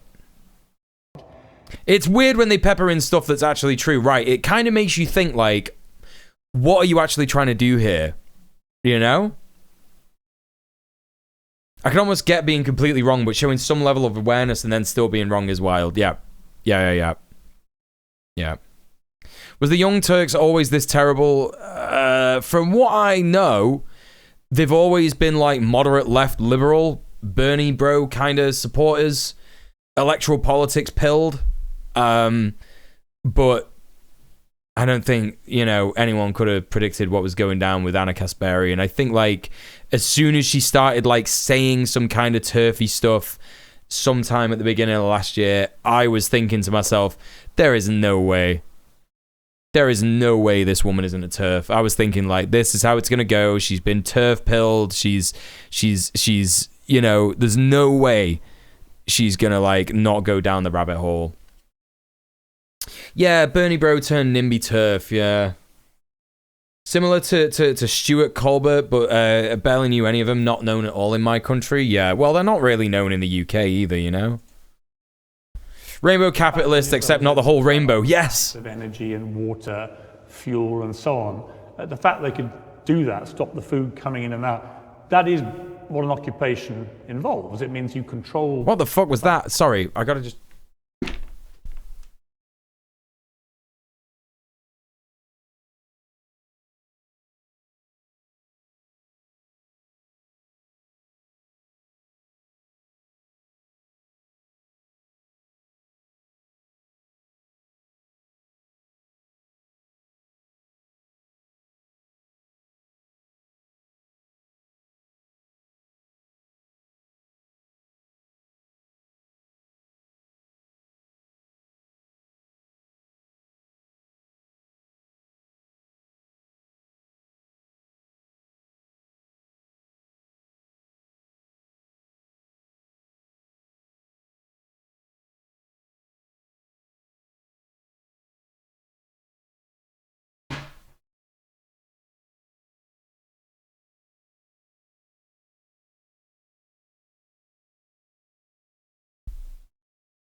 Sorry. No, I thought it. I didn't even think it was the cat. It was literally like. I thought someone was spraying something in the corridor, but it was my slow cooker. Do you remember? I said at the start of the stream, I gotta set an alarm for 6:30. The alarm went off, and I just didn't do anything about it. My brain is very normal, and it's very, very cool. So there you go. Which is not legally yours to control, and you're controlling it. So I don't think you can argue. There is a boy on the desk. Come down on this. You can't There is a boy on the desk. The idea that there's been occupation. Nor can you argue that a lot of the more right-wing members of Netanyahu's cabinet, some of whom are extreme far-right people, that they have no concern about what is happening and would be quite happy to see all 2 million Palestinians gone. And they would love to just take that land. Now, that's also undeniable, which is one of the reasons why Netanyahu has dug himself into a very difficult position politically, I think, for his own future, by packing this cabinet with all these hard right people purely to get himself elected prime minister again. He now finds himself under their control. We're talking about Gaza. We're talking about Levi Simon.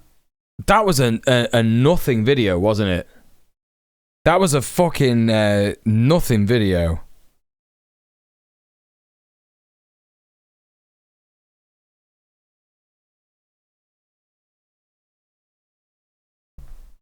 And all it did was annoy me.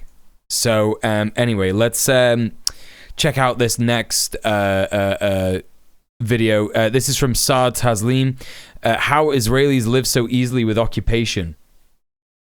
Let's check this out, see what we got to say. Israeli society had surrounded itself with shields, with... This is so weird. This is like the Israel lobby. Is it good for the US? Is it good for Israel? It's good for Israel.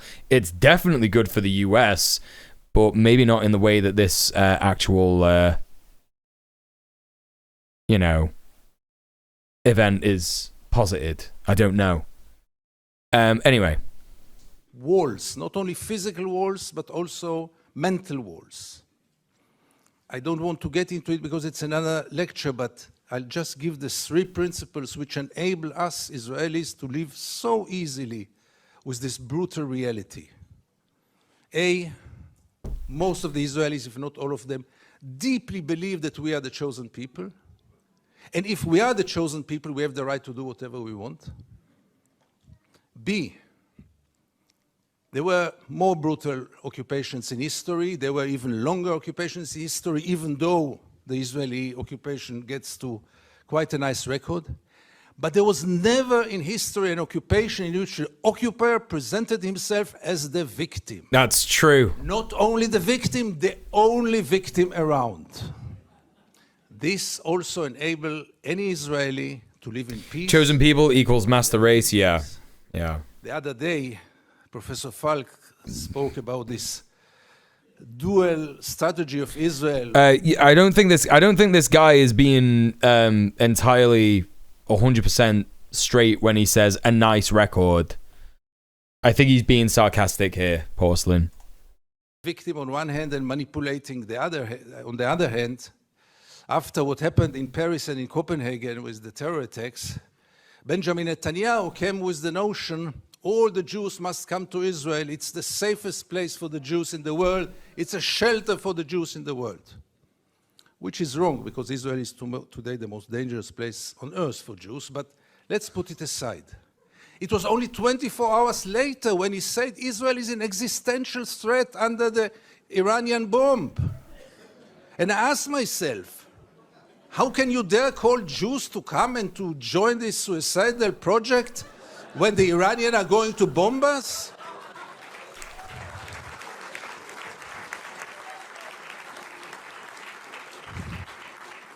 Yeah, Settler have always claimed that indigenous people were attacking them as justifications for land sieges. I think what he's talking about is like the very... I mean, you can't deny that the way that Israel posits itself as being the victim all the time is sort of unprecedented, right? There's definitely examples, but I think it's learned from previous settler colonialist projects that actually like, yeah, we need to like go hard on this element of it because we're Jewish. Actually, we're Jewish. You know, we're a Jewish settler colonial state, so we can use the fact that we're Jews to do this. You know, and they do it more than any other settler colonialist project. Other settler colonialist projects in the past have sort of relied on racism. They've relied on white supremacy. It's a little different with Israel because they're not quite white. They're not seen quite as white. They're not up there in the white supremacist like thing. Do you know what I mean? In the hierarchy, they're just like, you know, if you're a white Jew, like you're kind of like, you know, a little bit underneath it, but it's unprecedented to the point no one can believe a thing they say. Yeah, absolutely. The personification of Darbo. Yeah, definitely. But in Israel, everything goes, and both declarations were accepted as the only truth. And here I get to the third set of values which enable us Israelis to live in peace with the occupation. And this is maybe the most crucial one and the worst one. We say victimization, we say chosen people. When I say victimization, it goes without saying we have to mention the Holocaust and the unforgettable Mrs. Golda Meir that the American jury had exported to Israel. She said once, this unforgettable woman, that after the Holocaust, the Jews have the right to do whatever they want. But the third set of values is the most dangerous one. And this is the systematic dehumanization of the Palestinians, which enable us Israelis to live in peace with everything. Because if the this is why I've been talking about this specifically yesterday on Red Planet and today. Israeli society, like there may be some liberal Zionists who are like, no, we need to stop the war, we need to stop bombing Gaza, we're not going to save the hostages and all this kind of stuff, you know.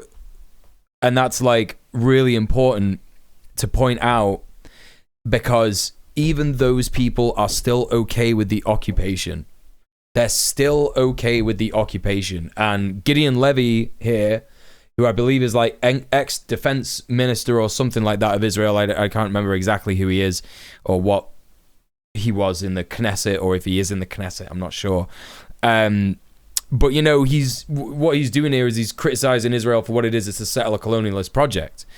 And he's describing Israeli society and how it reckons with that. And that's what it is. Like, you know, the brain poisoning, the Zionist propaganda, the manufacturing of consent. It's so strong. It's a very sort of like real insight into how things were, you know, manufactured in Nazi Germany, right? Because everybody else has been dehumanized so much. It's why it's so necessary in every single country to fight against any kind of discrimination, you know, of anybody. Because as soon as there's an element of dehumanization, as soon as there's an element of the manufacturing of consent, the state can do things to certain types of people, yeah? And we're seeing that to the you know, the highest degree in Israel, in Israeli society, I should say, like in Palestine. Then there is not really a question of human rights. And if you scratch under the skin of almost every Israeli, you will find it there. Almost no one will treat the Palestinians as equal human beings like us. I once wrote that we treat the Palestinians like animals, and I got so many protest letters from animal rights organizations, rightly so. But by the end of the day, how many Israelis did ever try for a moment to put themselves in the place of the Palestinians for a moment, for one day? And I want to give you two examples which will demonstrate it.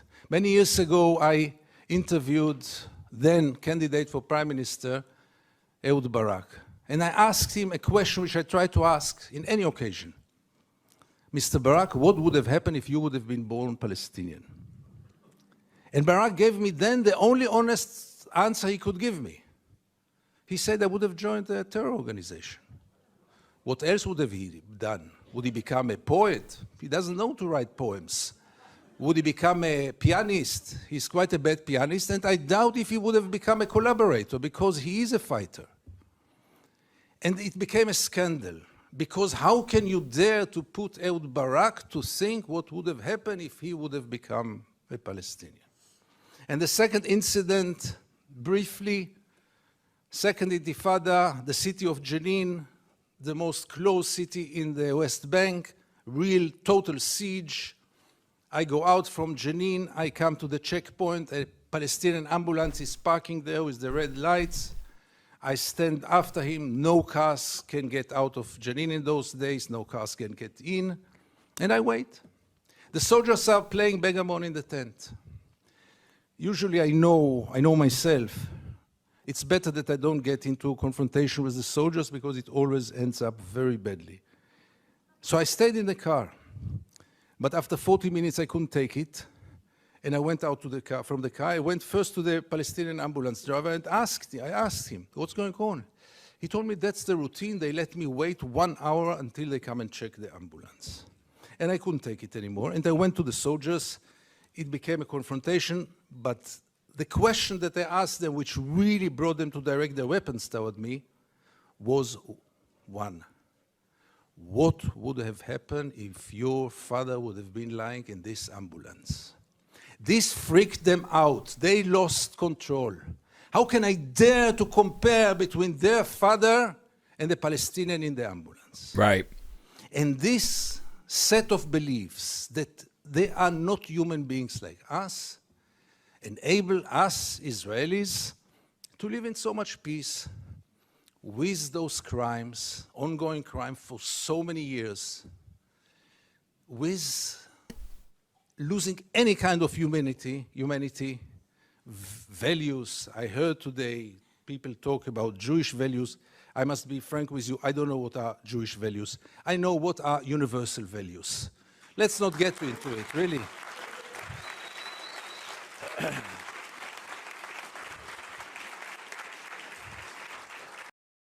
So Gideon Levy, if you don't know, the question he was I've raised many times. He was born in Israel, well, Palestine. He was born in Israeli-occupied Palestine, and I'm just learning this now. I didn't know much about him. I thought he was in the Knesset. I thought he was a defense minister, but actually.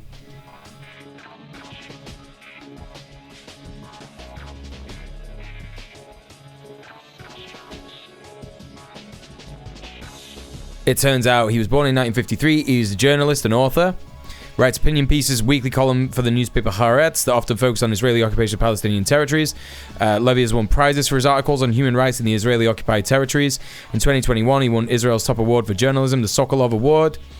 Levy was born in 1953 in Tel Aviv. His father, Heinz Lovi, was born in the town of Sars in the Sudetenland of Czechoslovakia and earned a law degree from the University of Prague. Fled the Nazis in 1939 on a flight organized by 2 Slovakian Jews together with 800 others.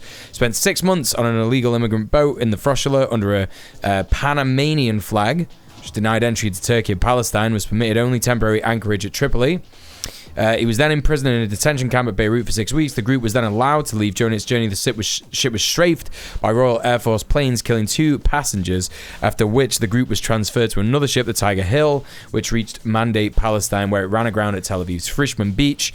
His mother, Thea, from Ostrava, Czechoslovakia, was brought to Palestine in a rescue operation for children and placed in a kibbutz. His grandparents were murdered in the Holocaust. His father initially opened a bakery in Herzliya with his sister and worked as a newspaper deliveryman, but found a job as an office clerk. So he was drafted into the IDF, served as a reporter for the army radio. So I don't think did any fighting. He was a sort of army journalist.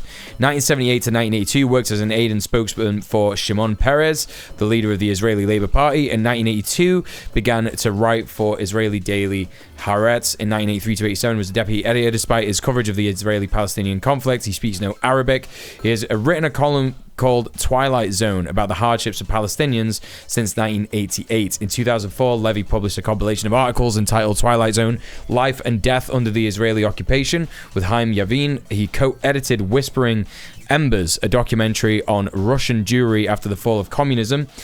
He hosted a personal meeting with Gideon Levy, a weekly talk show that was broadcast on Israeli Channel 3 and has appeared periodically on television talk shows. Levy said that when his views on Israel's policies toward the Palestinians developed only after joining Haaretz, when I first started covering the West Bank for Haaretz, I was young and brainwashed. He said in a 2009 interview, I would see settlers cutting down olive trees and soldiers mistreating Palestinian women at the checkpoints, and I would think, these are exceptions, not part of a government policy. It took me a long time to see that these were not exceptions, they were the substance of government policy. So really what's happened here is that, Gideon Levy is part of like a very small amount of Israeli, people who were born in Israel. And, they legitimately just think like, I guess like liberals in the USA. Oh yeah, these cops that are like shooting black people, like they're just they're exceptions. They're exceptions. They're bad eggs. It's not part of the whole like, a bigger thing. But then, you realize that it is. Unfortunately, unlike, people in the US, I think that it takes a lot longer for people born in Israel to actually see the realities of the settler colonialist project. And so that's what's happened.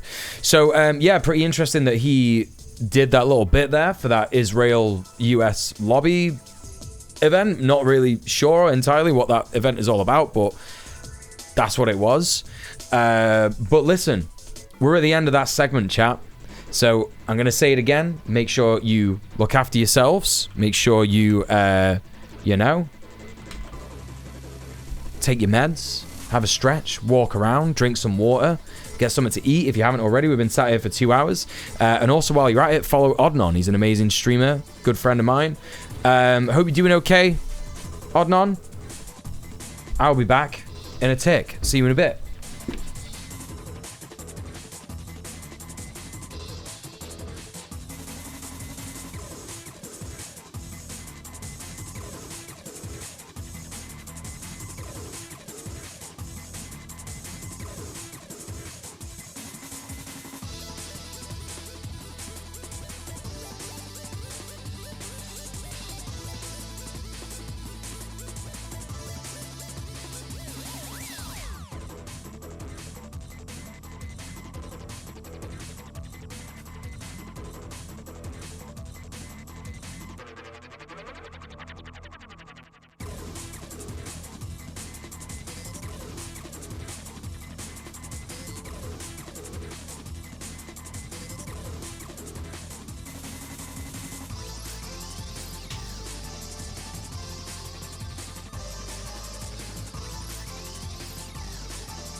Yo! Hundo. What the fuck, Steph? Thank you so much for the £32. Holy shit. Thank you so much for supporting the stream. Thank you so much for subbing off Twitch just as I get back. Oh my god, I can't believe it. Thank you so much for supporting the stream, chat. It is that time of the stream. It's like Steph read my fucking mind. It's that time of the stream where I remind all of you, actually, that this is my full-time job. So I would ask you to consider subbing off Twitch. Please consider subbing off Twitch. I would only ask you to ever donate the same amount that you would pay via a subscription on Twitch, which is about £5. If like 100 people that I know pass through my stream every month donated £5, I would easily get £500, and that's kind of why I do the sub off Twitch spiel, because I think it's a very achievable goal, and I think it's definitely like, something that we can reasonably ask of most people. It also means if you do it off Twitch, if you click on the link in the chat, which is in both the YouTube and the Twitch chat right now, it goes directly to my Streamlabs tip link. That means that 100% of the money that you spend in supporting me comes directly to me, your boy, Donkus Mule. It means that I can pay my bills, my rent, get groceries, all that kind of stuff, and get nice little cute things for Tommy Twos. What's the incentive for this month? Well, we've already reached one incentive, which is a third movie night for, basically like 3 weeks in a row. We had a movie night on Saturday. If you missed it, I'm very sorry about that. I've not been great at organizing it with the Discord, but we watched Porco Rosso and Hiruko the Goblin. Absolutely incredible Japanese classics from 1990 and 1991, or 1991 and 1992. And, it was like, a really, really fun night. There was a couple of technical difficulties, but normally when we have movie nights, we have a really good time. Got another one planned this month, and this week, and I've not yet chosen the films that we're going to watch, but I guarantee they're going to be fun. We normally watch like one so bad that it's good movie and one really good movie. I'm a bit of a fucking movie nerd, so that's, I do have like an unfortunately broad selection of films that I pull from most of the time. So yeah, that's what's in store. And we got another movie night that isn't a double feature movie night, but it is a movie night, not this weekend, but next weekend. But on top of that, if we actually hit £500 this month, we will be doing, me and my partner Lena, we're going to be doing a stream where we play a bunch of retro games. It's just going to be us chilling out on the couch, playing things like Mario Kart 64, Mario Tennis. What else do we like to play together? Tetris 99. I know that's not retro, but whatever. Basically just like a living room stream where we just hang out and have a laugh and that kind of thing. So that's what's in store if we hit the £500 dono goal. I've also yet to do another unlocked incentive stream, which will be happening in February. Absolutely, I guarantee it. I promise you, where I'm going to be playing an acoustic gig. The thing is that when I said I was going to do the acoustic gig, I forgot that I actually have to sit there and practice a set every day. And I want the set to be at least like 45 minutes long. So it is like taking some time to practice every day. So yeah, that's that. But that is going to be happening in February, so you got that to look forward to next month as well. All examples of incentives that we've reached, like the cooking stream that we did at the start of the month, start of the year, they're all available on my Patreon. If you want to support me over on Patreon, that is also a very based way to support me. I'll drop the link in the YouTube and Twitch chat right now. Yeah, you can check out all those. You can check out all those exclusive incentive streams on the Patreon if you join at £5 or above. And that's that, basically. Yeah. Why do I encourage people to sub off Twitch? Well, Twitch is a terrible platform. They don't do a good job of advocating for marginalized streamers. They don't do a good job of protecting them. They also ban people for talking about Palestine, which is completely insane. And yeah, that's that, isn't it? So, we're moving on. We're going to watch some more stuff. I'm going to be like going back and forward because I got my dinner to eat because I'm back in the gym at the minute. I did forget to mention that when we were doing the like catch up at the start of the stream. Yes, I have started working out again properly. I'm back on that macro shit. So I'm going to be going and like getting some food ready and eating during this. So just be aware of that. But the next segment, we're going to watch a little video. We're going to watch a YouTube video from Cat Black. I love Cat Black. I've probably mentioned this before on the show. She's amazing. We are going to be watching her video that I'm now going to post in...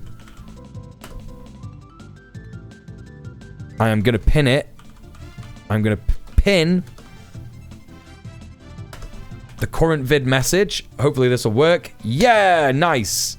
Okay, so please click on that link and support Cat Black. She's absolutely amazing. Give her a like, give her a sub, give her a comment on the video after we've watched it. Let her know what you think of the video. But this video is about Dave Chappelle's newest comedy special, and just how he's a big transphobe piece of shit bastard. So yeah, content warning for that kind of stuff. Content warning for transphobia and bigotry. That's what we're going into with this next segment. But yeah, we're going to check out the Cat Black vid. Let's see what she's got to say. All right. People just can't take a joke. Why is everyone so sensitive these days? Comedy is about triggering the libs. The more political it is, the funnier it gets. And if you're not laughing, you're part of the problem that we're having right now in America. Every month, the woke agenda claims a new victim. And this month, it's Dave Chappelle. Yet again. In the past, Dave Chappelle has come under fire for his comments about transgender individuals, who have in turn rallied against the company that has produced his most recent comedy specials, Netflix. Despite being canceled by the woke mob, the company continues to pay him upwards of $20 million per special to say what no one is allowed to say these days. That trans people are gross, yucky, weird bullies who are weird and probably shouldn't stand up for themselves if they want people to be nice to them. In his new special, The Dreamer, he pushes the envelope yet again by refusing to back away from the subject. And naturally, people wanted to know what I had to say about it. So we're here yet again to talk about my favorite comedian. Now, if you're new to my YouTube channel, hi, my name is Cat Black, and I like to think that I make content for introspective hot people. And if you're here, I'll assume that's you. If you couldn't tell, I was being a little sarcastic at the very beginning of this video, but I'm not being sarcastic when I say that Dave Chappelle is one of my favorite comedians. Now, I don't have the fangirl gene, so it's not like I obsess over him or anything. I really only obsess over one man in my house, honestly. But historically, I have enjoyed quite a bit of Dave Chappelle's comedy. Now, I did not grow up with cable, which is probably why I turned out how I did. But anytime I had the opportunity to gain access to Comedy Central, I made a point of watching the Dave Chappelle show because unlike things like SNL, you enjoyed it, Steph, when you watched it? Yeah, it's literally like gonna be funny. In fact, I think the Dave Chappelle show was probably my very first example of a TV show that was produced by a Black person. This is like released yesterday. Racism in a comedic way. And I'm not going to ignore that that probably was really influential to my own life and my own creation. Yeah, I'll never forget like the first time that someone showed me some shit from the Dave Chappelle show, like incredibly good, incredibly funny. And it's like such a shame that he's like gone down this path. It's really fucking annoying. I know loads of people who've like consistently like watched his comedy, watched his show. Yeah. On YouTube. So I know that I like the Dave Chappelle show, but I actually haven't seen a lot of his stand-up comedy until his recent Netflix specials. And let me just tell you, Them's is two very different Dave Chappelles. Yeah. As a transgender woman who makes media commentary videos, a lot of people ask me what my feelings were about his previous special, The Closer, and I actually sat down and filmed myself watching the entire show and made commentary as the show went on. And part of why I filmed myself watching the entire series is because at the time, a lot of the reactions to people criticizing The Closer was that people were taking Dave Chappelle's comments out of context. And to be fair, a lot of people were. So I wanted to Fucking libs and conservatives love that out of context stuff. Oh, you're just talking out of context. You've taken it out of context. It's not that bad, actually. Yeah. Chappelle on his 5th cancellation out here, the most censored man in the world. Yeah, he'll never be allowed to speak again. I'm certain of it. I'm absolutely certain of it. Down and actually demonstrate that I was giving Dave Chappelle a fair shot. I also sort of wanted to demonstrate that I was not a person who just hated Dave Chappelle or didn't find any of his jokes funny. No, I have enjoyed a lot of Dave Chappelle's comedy, and to me, it being offensive was never really an issue. I am a weirdo. So I think offensive comedy is really up my alley, but for me, it can't just be offensive. It has to also be funny. Right. And if you want to know what my feelings were about his previous special, I will leave a link in the description box below and also in the cards. Yeah, that's right, Steph. Video, yeah. I was very tempted to do the thing that I did before, watch the entire thing live and give my commentary as it went on. But honestly, at this point, I found myself asking a very different question. Ever since I've moved to Los Angeles, I make a point of going to see live comedy at least once a month.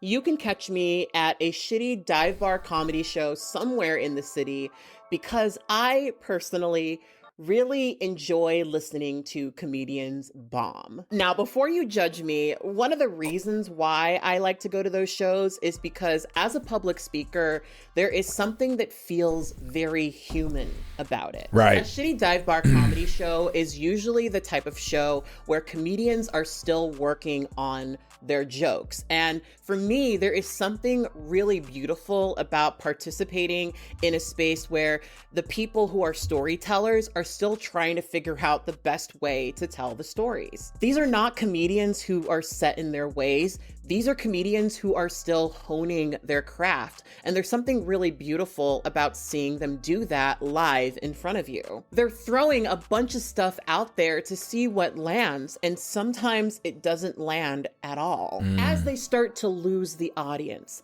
an excellent comedian can usually save their set by shifting the direction of their set or telling a new joke. And sometimes the best course of action is ending the set on a good note so they can savor the laughs that they did get. But some comedians will make the fact that their joke isn't landing the audience's fault. And we saw a really good example of that with how Joe Coy bombed at the Golden Globes.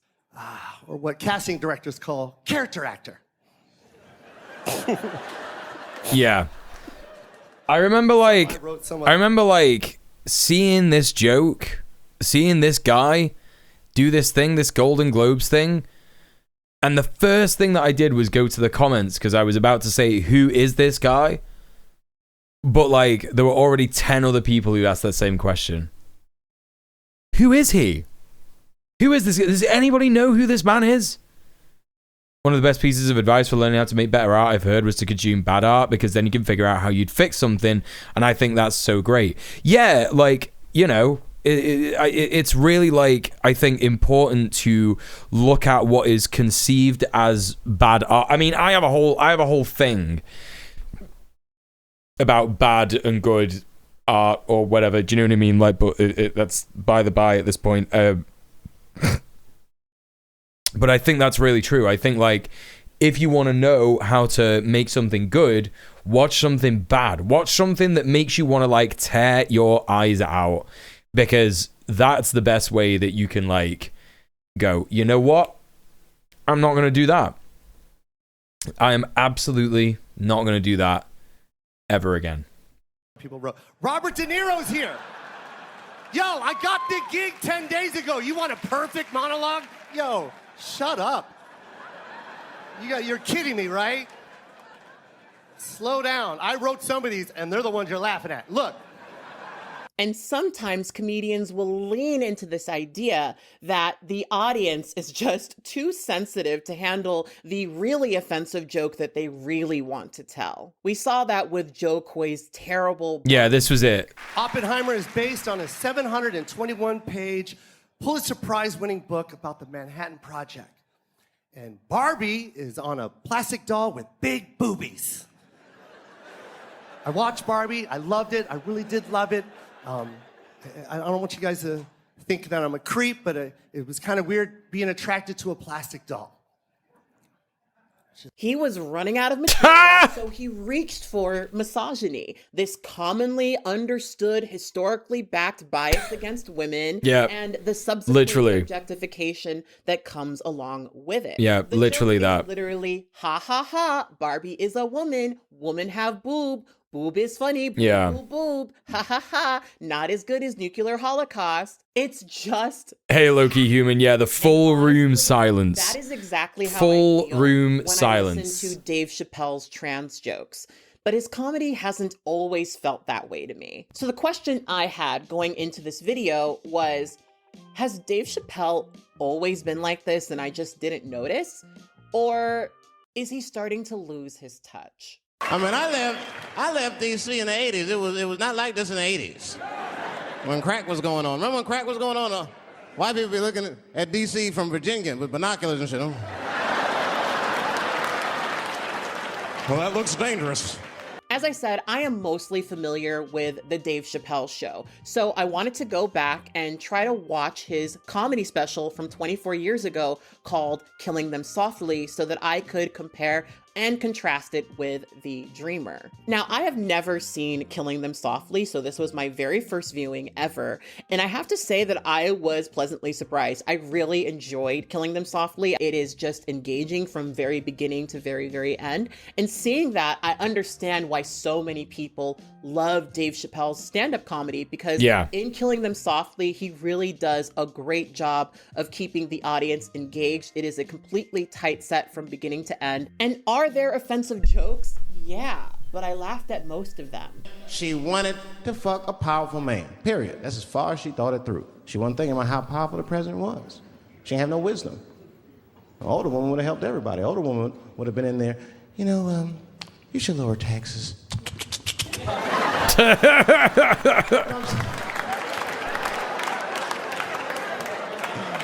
The older one would have sucked us into a utopia. Now, I could be alone. Sucked us into a utopia. Get out of it. Shows, I go to laugh. Get out of it, man.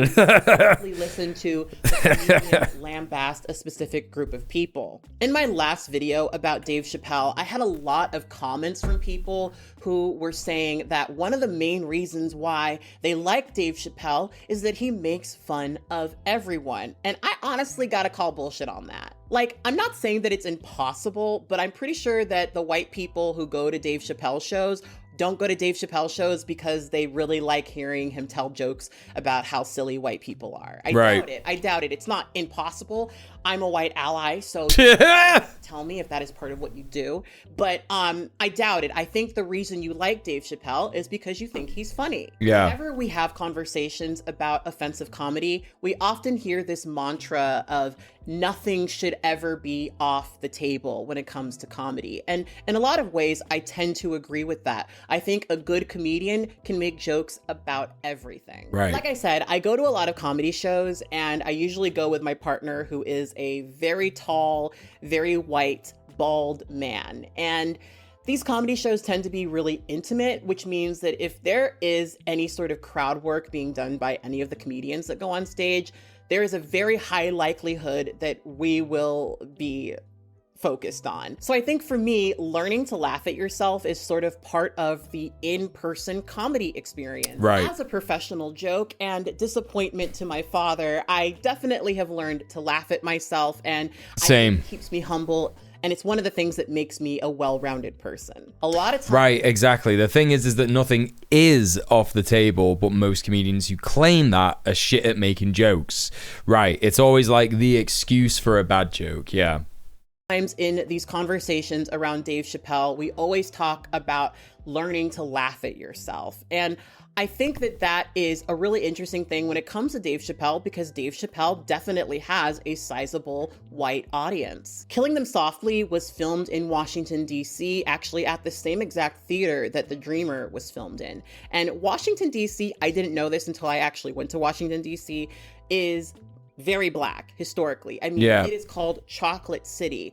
And one of the main things that he focuses on at the very beginning of his set is the racial tensions between white and Black folks. One of the jokes that he tells that made me kind of laugh is about how if you are a group of Black friends, you should have at least one white friend in order to make it easier for the police to interact with you. And I think that's funny to a lot of white people because they know and understand that the police see Black people and white people very differently and police Black people and white people very differently. So they know what he's saying Depends on the white person, but yeah, for sure. Based in some degree of truth. And that's why I think his white audience is able to laugh at themselves. Now, I'm not going to act like comedians should be educators, philosophers, and soothsayers, but that's how many treat Dave Chappelle. Right, His fans' reaction to criticisms of his jokes has largely been that Dave Chappelle is right and that everyone should get over it and learn how to take a joke. It's like it becomes a cult of personality, and it becomes a cult around a specific person where it's like, you know, they can do no wrong because they're so funny and they've always historically been funny, you know? And honestly, I think that when a comedian makes his set mostly about making a grand political statement, the comedy comes second to that. The noticeable difference between Killing Them Softly... Yeah, definitely. Like, laughter could be a coping mechanism when someone is very uncomfortable. I think that's led to a misconception that making people funny uncomfortable is funny on its own. So, not just that, Crystal, but also, like, I've been to comedy shows where people just laugh because everybody else is laughing, right? So comedy is not just like person says funny joke, yeah? Or like person says thing, not even joke. Person says joke on stage. Everybody analyzes that joke for exactly what it is, and they respond in turn, seeing that the joke is intelligent and funny actually, and they've analyzed it. No, there's so many other things at play, yeah? There are ways in which comedians tell jokes so that you know that this is the punchline, right? So it's like, this is the punchline. You know, they'll say it in a way, they'll drop it, and then everyone will be like, ha, that was the punchline. They might not understand the punchline, but they'll just laugh at it, right? They'll just be like, ha. And then there'll be people who aren't really listening or paying attention, who will then go, oh, that was the punchline. I'm supposed to laugh now. Everyone else is laughing, ha. And then there will be people who are analyzing the things that come out of their mouth as they say it, and they do, you know, the laugh because they're uncomfortable. They're like, is that funny? And then there's people who are like, you know, critically watching a comedy show and going, this isn't funny, right? Laughter is a social thing, absolutely. We hear people laugh, makes us want to laugh instinctively, yeah, absolutely. Like, you know, I went to a show at the Blue Planet Festival, Blue Dot Festival. It was like 2 years ago or so, I think, like a year and a half ago or something. And I was with my partner and her dad and her sister. And no, I think that was it, actually. And we were in this tent and we were watching, what's his name? Adam... Oh, I can't remember his name. Adam Buxton or something. I think that's his name, the comedian's name. White British comedian. And he basically, like, did blackface. He basically did, like, digital blackface. He had, like, a picture of Stormzy, like a black rapper from the UK, up. And he was, like, putting on a voice behind it and making his mouth move. And it was, like, all jokes about how Stormzy would be posh, actually, rather than, like, you know, an aggressive gangster rapper. And I just saw that for what it was, which was like ill thought out comedy, basically racism, basically blackface. And I was like, yo, that is bad. But everybody was laughing. Everybody thought it was fucking like the most funny thing they've ever seen in their life. But then it got me thinking, like, nah, there's people in this audience who are laughing because they don't know what's going on. Lena's dad was one of them. Lena's dad was like, oh, that was really funny. And me and Lena were like, no, it wasn't. And he was like, oh, how come? And then I explained it to him and he was like, yeah, that's not so good actually in retrospect. Do you know what I mean? People laugh as like a knee-jerk reaction to shit.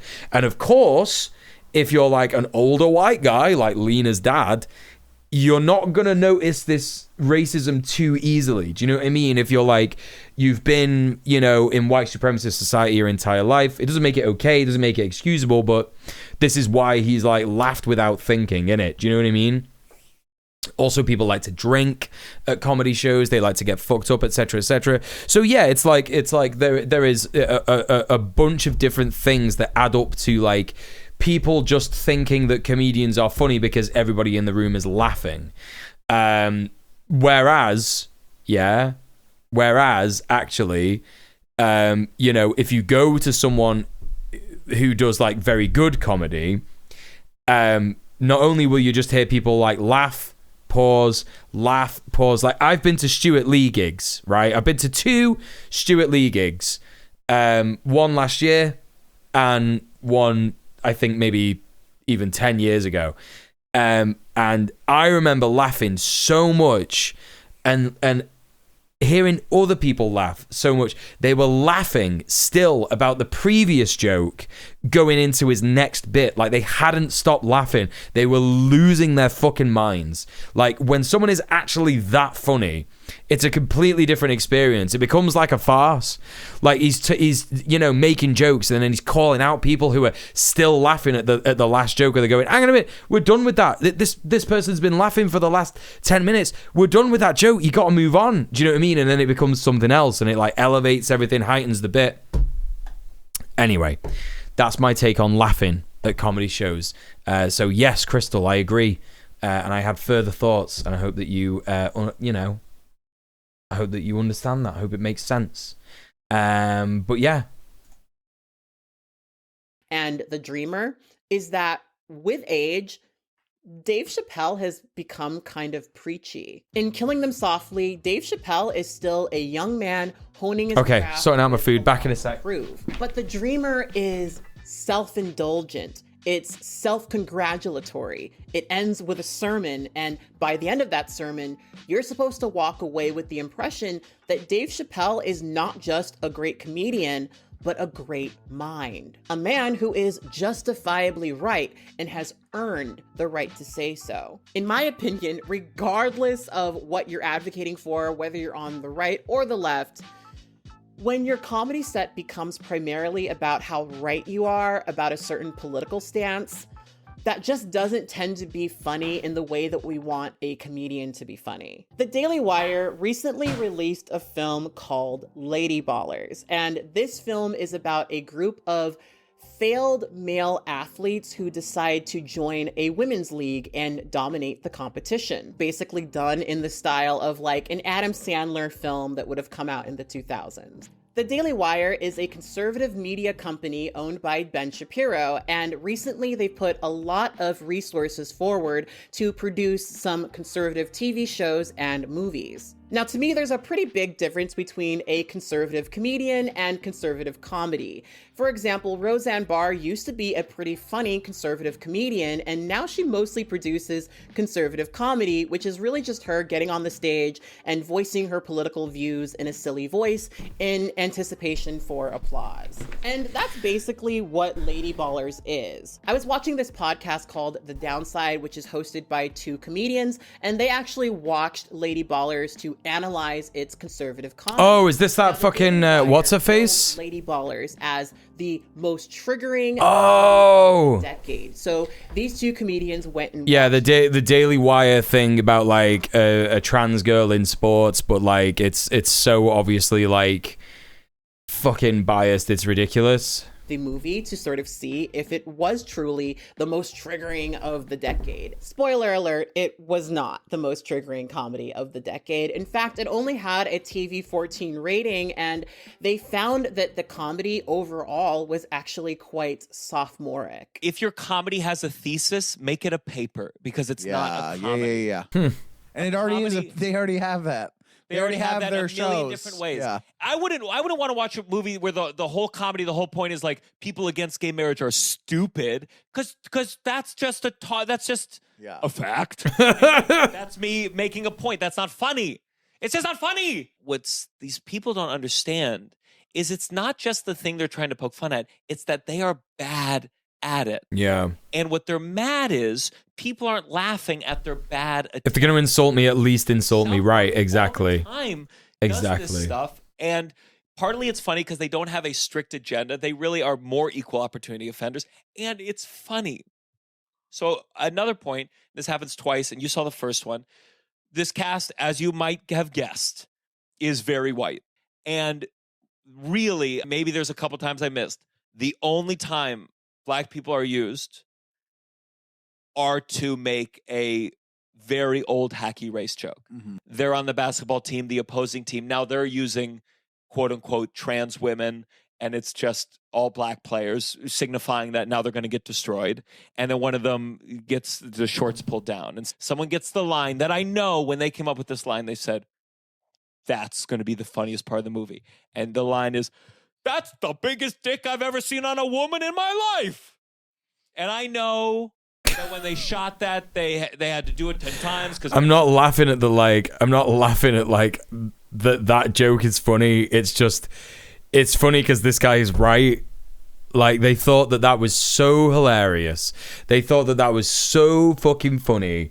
Like, this is the funny. Yeah, this guy makes it funnier, literally. Like, it's just like, oh man, you know.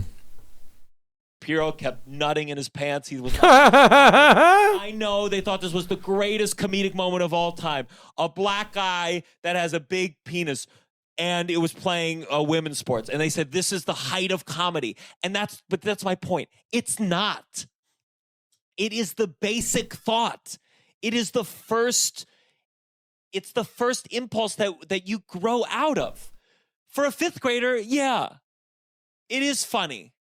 When you're in 2nd grade, you might doing an accent might be the funniest thing in the world, but you grow and you ultimately learn anyone can do that. Yeah. Anyone can go, he's got a big dick. Yeah. That's not worthy of a film crew. Yeah, it could be a decent joke in another context, but that's all it is, decent. Yeah. Yeah, literally. Crystal says, a long time ago, we took a fiction writing class, and one of the things I remember was the professor saying that our story shouldn't have a thesis, and we shouldn't read other people's stories as though they have theses either. Yeah, for real.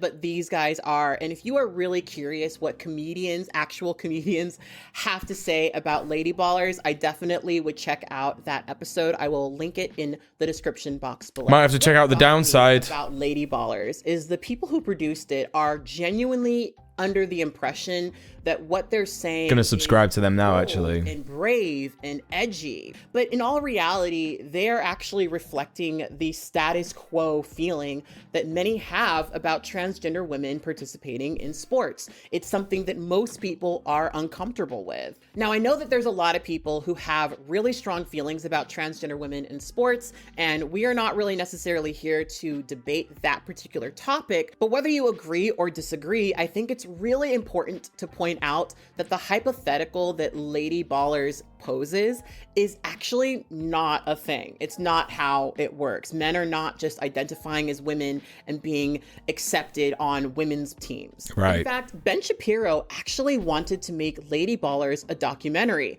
but the problem they ran into is that in order for these men to join a woman's team, they had to undergo hormone replacement therapy, which of course none of them wanted to do. You approached me and you said we should make a fictional film about this topic. Now, to be fair, I think I'd actually suggested to the Crane Boys that they do this as a doc. Yes. I originally went to them and I said, you guys should go try out for a bunch of ladies' leagues. And that became not possible because, as it turns out, most ladies' leagues don't allow in actual... Wow. Crazy, Ben. That's crazy, bro, that they don't actually allow in actual men to women's leagues. Weird, huh? Men. Weird that would actually weird that would actually be what needed to happen is that those men would have to transition in order to participate. Wow, weird. That's crazy, bro. That's crazy that you got that wrong. What?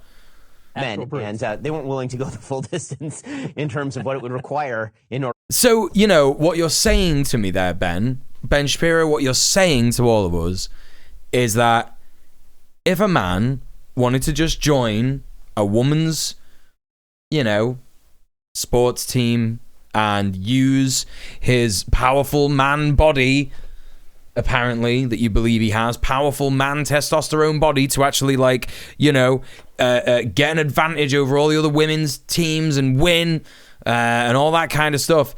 You know, if that actually can't just happen. That just actually can't happen. Wow, it's crazy that you're admitting the thing that people have been telling you this whole time since you've been talking about this shit. Crazy. To, you know, the actual hormones and everything. So the main joke that Lady Ballers is making is completely based on a false premise. Obviously, yeah. That really only lands. The facts hurt his feelings. They did. About what transgender athletes are up against. And as somebody who has been on hormones for almost 2 decades, I definitely understand why these athletic men probably didn't want to take hormones. Hormones dramatically decreases your muscle mass. It makes it way easier for you to gain weight, and it makes it really, really hard for you to lose weight. Hormones very severely impact the way that your body functions, which is why one of the requirements for the leagues that allow transgender women to participate is that they are on hormones for X amount of time. And contrary to popular belief, hormones are not handed out like candy. In some states, you have to go through a series of therapy visits before you're even allowed to do hormone replacement therapy. And in other places, when you do get to the point where you can actually start doing HRT and you can see an endocrinologist, it sometimes means that you're going to have to wait. I would pay money to see Bong Shapipu try playing against the women's pro basketball team. That would be funny. That would be genuinely funny. On a waiting list. And that waiting list sometimes takes months. For some people, it can take years. It is not actually easy to gain access to gender affirming care in the vast majority of places in this country. Okay, I'm just gonna like sort out my dinner. I'll be back in a tick. I'm also gonna like run to the toilet because I'm hydrating like a motherfucker today. So apologies, chat. I'll be back in a tick.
Okay, I'm back. Throw back to that question where a bunch of men were like, yeah, I could beat Serena Williams at tennis. I want to say 1 in 8 men. Incredible. Hey, Goma Master, how's it going? Do you know what? I'm actually also just going to get a coat because it's gone real cold. I need to sort out the fucking heating in this gaff. Oh my god. I'm just going to go get a coat.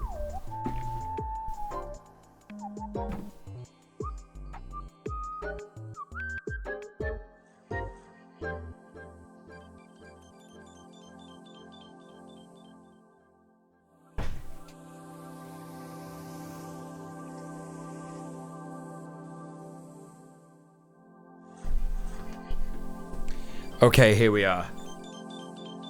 You remember that poll? It was at the height of her career as well, so imagine.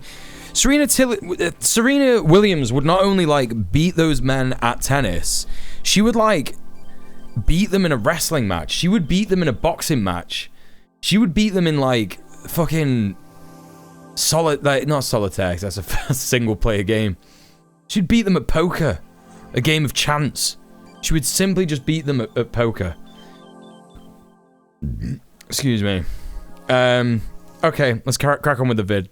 And no matter how true it is that getting on Beat him the at chess is hard and transgender athletes do not have an easy time joining these leagues, there are people who look at something like Lady Ballers as essentially a documentary that depicts a real thing that is happening. Dave Chappelle's jokes about race relations land because he's speaking from his experience as a black man who has had to actually navigate through these things. On the flip side, his jokes about transgender people in The Dreamer only land That's right, with his Wilbur. audience because he is speaking to and capitalizing on the ignorance that his audience has about transgender people's experiences. Because so many people are ignorant about transgender people's experiences, I completely understand why plenty of people who follow Dave Chappelle and love She actually beat them so bad she started trying to train them to be better at tennis. Wait, did she actually play Serena Williams beats men at tennis?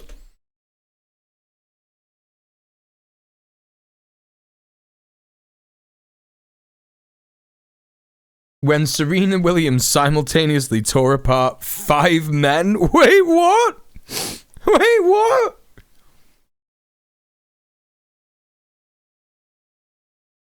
I didn't know this happened. I did not know that this actually happened. Serena Williams simultaneously tore apart 5 men who tried to win a single point against her. This is insane. What? Yeah, she's like hitting the bag with Mike Tyson over here. In this video. She's hitting the bag with Tyson.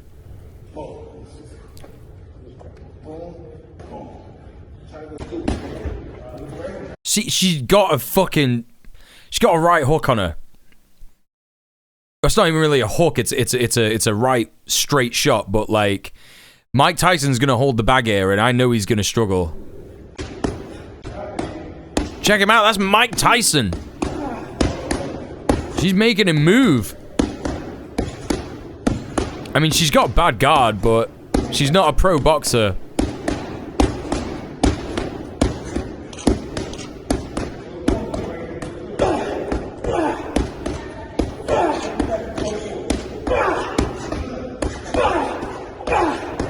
Fucking sick. Fucking absolutely sick. Serena Williams humiliated 5 men at the same time. They collectively failed to score a single point against the video surfaced online of the tennis superstar playing against men who simply cannot compete on the same level as her. Where's the video, bro? Where's the video? Serena Williams beats men at tennis video.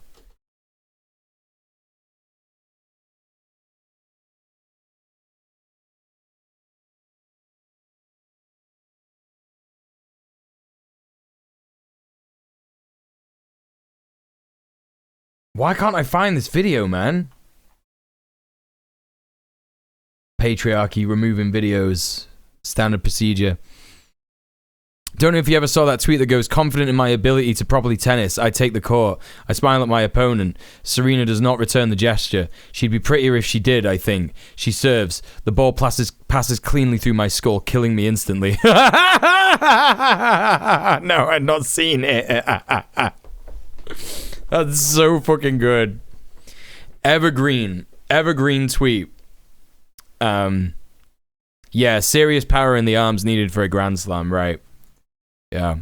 These jokes, but as a transgender woman who lives this life and has these experiences, it's hard for me to find the humor in what he's saying because I know what's true. And I know that a lot of his jokes are based on a false premise. For example, in The Dreamer, he tells a joke about going to prison and how before he's sent off to prison, he's going to tell the judge that he actually identifies as a woman so that he gets put into women's prison instead of men's prison. In reality, at least in this country, if he wanted to get sent away to women's prison, he would have to undergo a full sex change operation. And this usually requires years of hormone replacement therapy, doctor's meetings, therapist letters, and it's a very, very expensive surgery. The surgery can cost upwards of $60,000, and that's on the low end, and you probably don't want a cheap designer pussy, so you're probably gonna end up spending upwards of $100,000, and that's the first surgery, not including the often inevitable revision surgery. Transgender women who want bottom surgery have to go down a long and extensive path to get there. There are so many considerations to make. There's different types of surgeries, and it's something that people consider very heavily because you have to live with it for the rest of your life. It's not a surgery that people do lightly. In one of his specials, he makes a joke about a transgender woman throwing her dismembered penis on the table. And that joke is hilarious if your understanding of bottom surgery is that transgender women cut their dicks off. Right. And that's not how that surgery works. It's not cut off, it's repurposed. Yeah, literally. And usually what you have before dramatically impacts what you get after. Dave Chappelle describes transgender people as immensely privileged, but the reality for most transgender people is that because they are transgender, they often struggle. This is one of the worst things ever. My partner's recently had to like drop out of her university course, right? I won't explain why, but she's had to do it. Old chum. Thanks for the follow. Appreciate that. And she is now absolutely, devastated and overwhelmed at what possible job she could do outside of academia, right? It is such an incredible... I'm not going to sit here and say that there aren't privileged trans women out there. I know there are. There are trans women who have rich parents and shit like that. They're very middle class. They got houses bought for them and shit like that by their parents. Yes, it happens, innit? It happens. But it's very rare. Very fucking rare. You ain't getting a big house bought for you by your dad if your dad's a transphobe, innit? You're not getting that inheritance if your parents are transphobes and, Yeah, and that's the key, right? They're not privileged because they're trans. They're privileged in spite of being trans, yeah? In a lot of ways, being trans removes that, privilege that you might have had previously, right? Well, it not even in a lot of ways. It just does. Because previously you're seen as cis, then you're seen as trans, right? Which is what you actually are. And being seen as trans means that you get discriminated against. You get discriminated against in job applications. You get discriminated against in the workplace. You get discriminated against in the street. You get discriminated against bureaucratically, systemically. It's just such a fucking joke that these conservative men are sat here these trans women. They're it's like a it's connected, I believe, to the thing years ago where homosexuality was seen as like a thing that the upper classes engaged in. Yeah, it wasn't a working class thing. It was just something that the working classes engaged, the upper classes engaged in, because they were privileged in, you know, to be able to do so, and and that might be true to an extent, but it doesn't change the reality that working class queers were probably just like executed by the state for engaging in sodomy and shit like that. Do you know what I mean? So it's like, it's just this like repurposing of ideas, and it's false consciousness, right? It's false consciousness.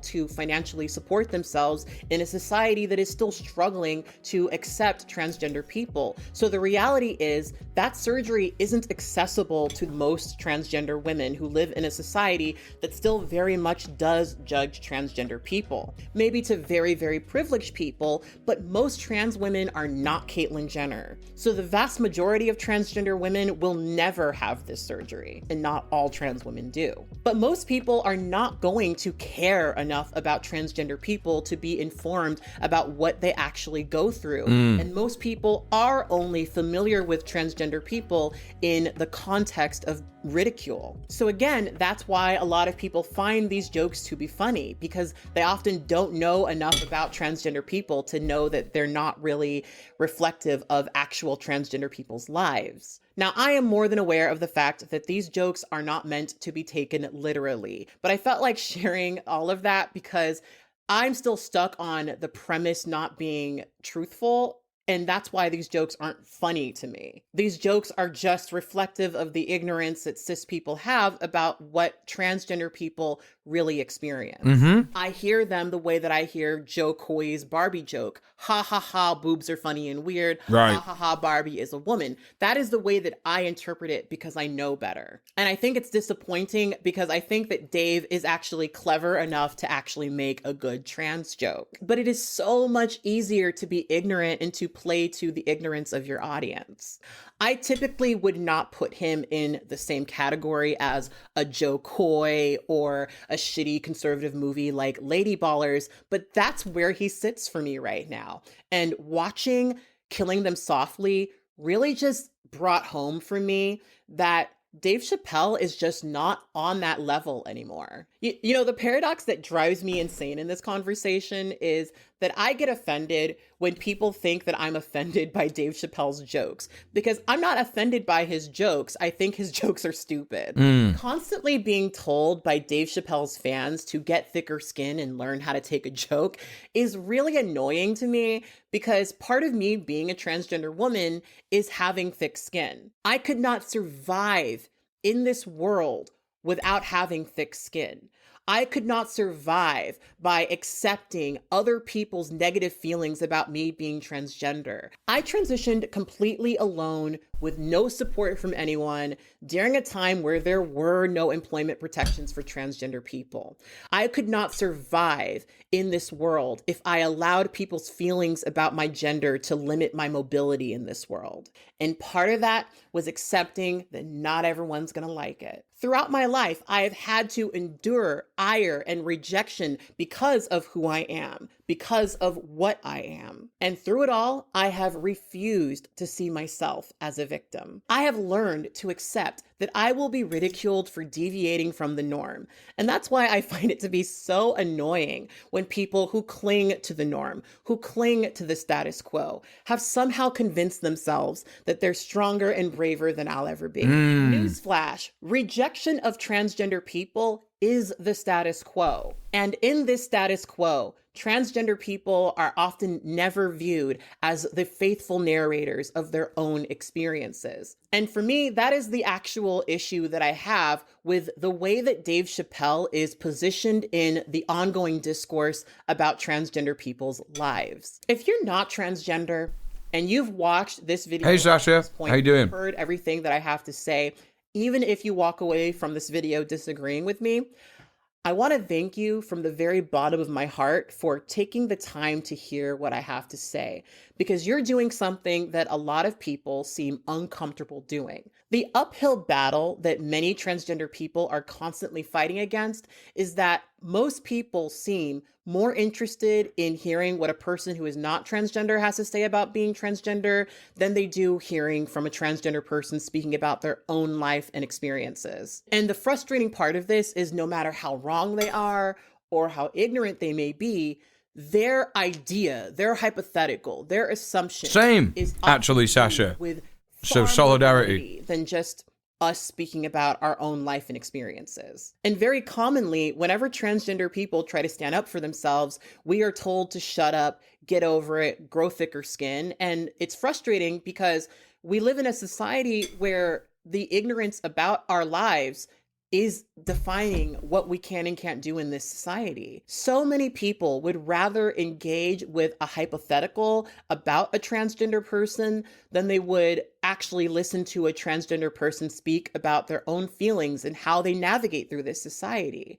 And for me, that is the most frustrating thing about the discourse around Dave Chappelle. In reality, Dave Chappelle did not need to make any jokes about transgender people. But when he did, he presented the idea that they are highly privileged people who mutilate their bodies, who are willing to bully someone to the point of ending their own life. And when he said those things, it was part of a joke, but these were supposed to be actual, realistic descriptions of how transgender people are. And again, when people criticized these jokes, it wasn't, oh, it's just a joke, he's not serious. It's that he was correct for what he said and the things he's saying are true. And he fed this to his already ignorant audience during a time where hundreds of anti-LGBT bills are popping up across the country. Right. Now, is Dave Chappelle solely responsible for the spread of anti-LGBT sentiment across the country?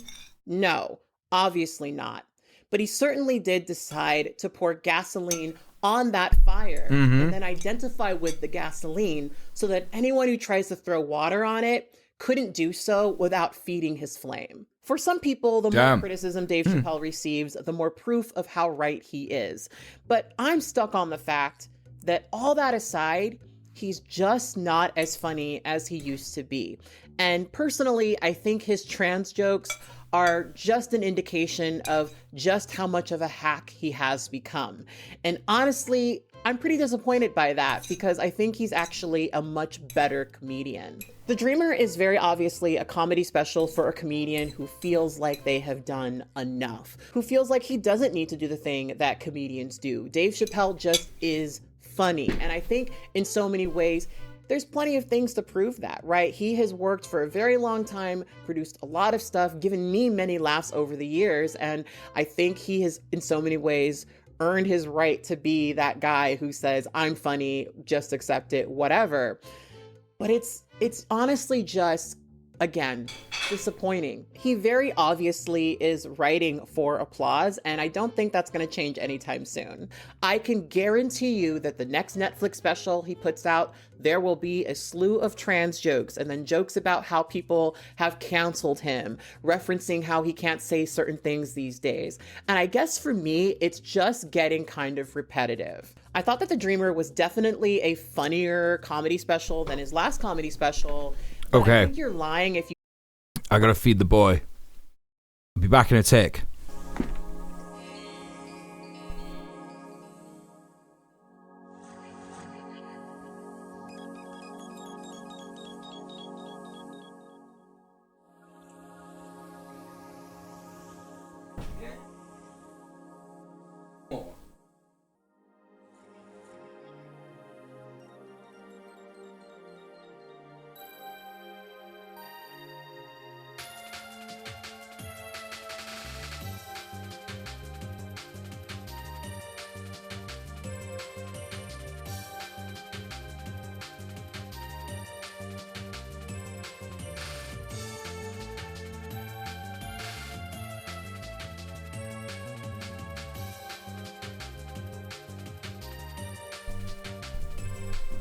Right, sorry.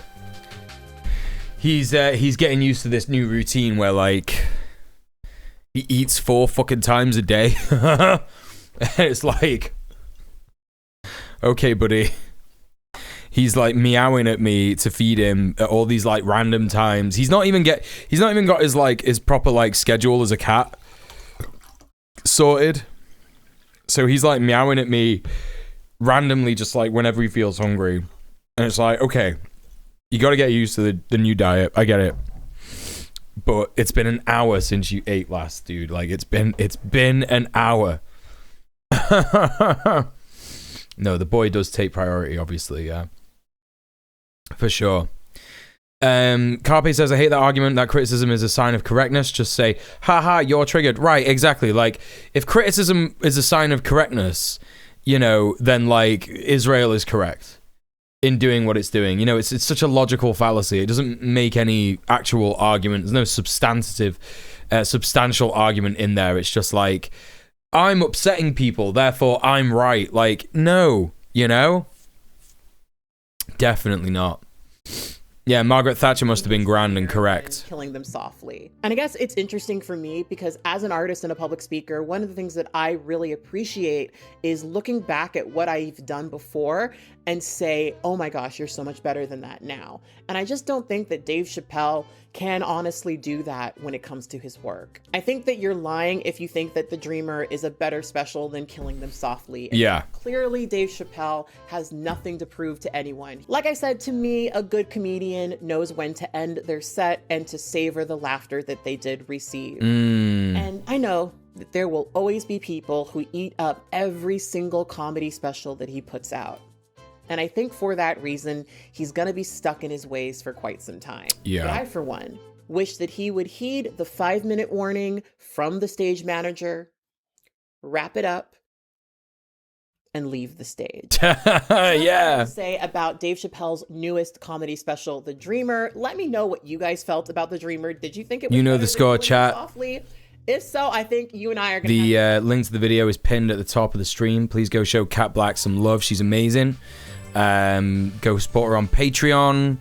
Give her a like, give her a comment, give her a sub. Wow, I did not think that we would get to cover all that stuff on the stream today.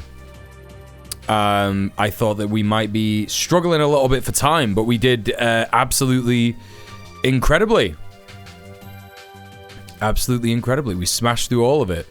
Now I gotta look at something else to watch. So let's go for some content suggestions for stream from the Discord.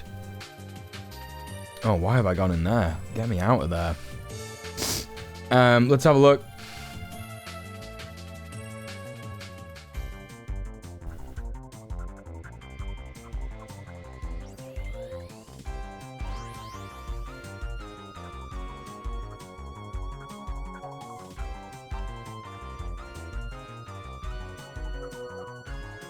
Okay, let's check this out. This is from someone called Cheyenne Lynn. This is from Half a Laptop.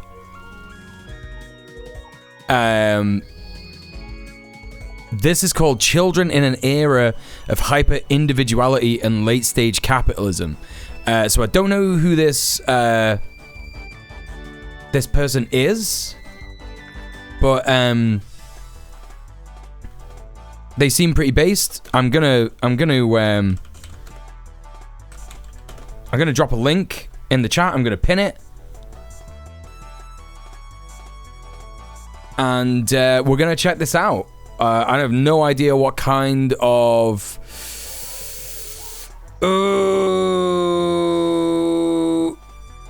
yeah, I think I know exactly what kind of vibe this video has. So I'm gonna put on a content warning for, hold up real quick. I guess you could call it ageist, but I'm not sure, like, if that would, like, translate to absolutely everybody. But,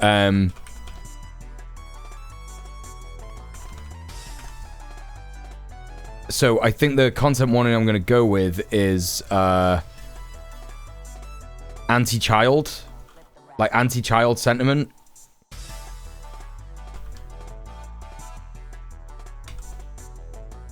Anti-children stuff. Okay. Caution, boomer speak. Yeah, possibly. We're possibly gonna see some of that. What is that one? We watched a video about this from Tara Mooney, and I can't remember what it's called. anti-gay child free, r/child free. That one subreddit that's like super cringe and just has a lot of bullshit going on. Anyway, let's take a look at what this video is all about.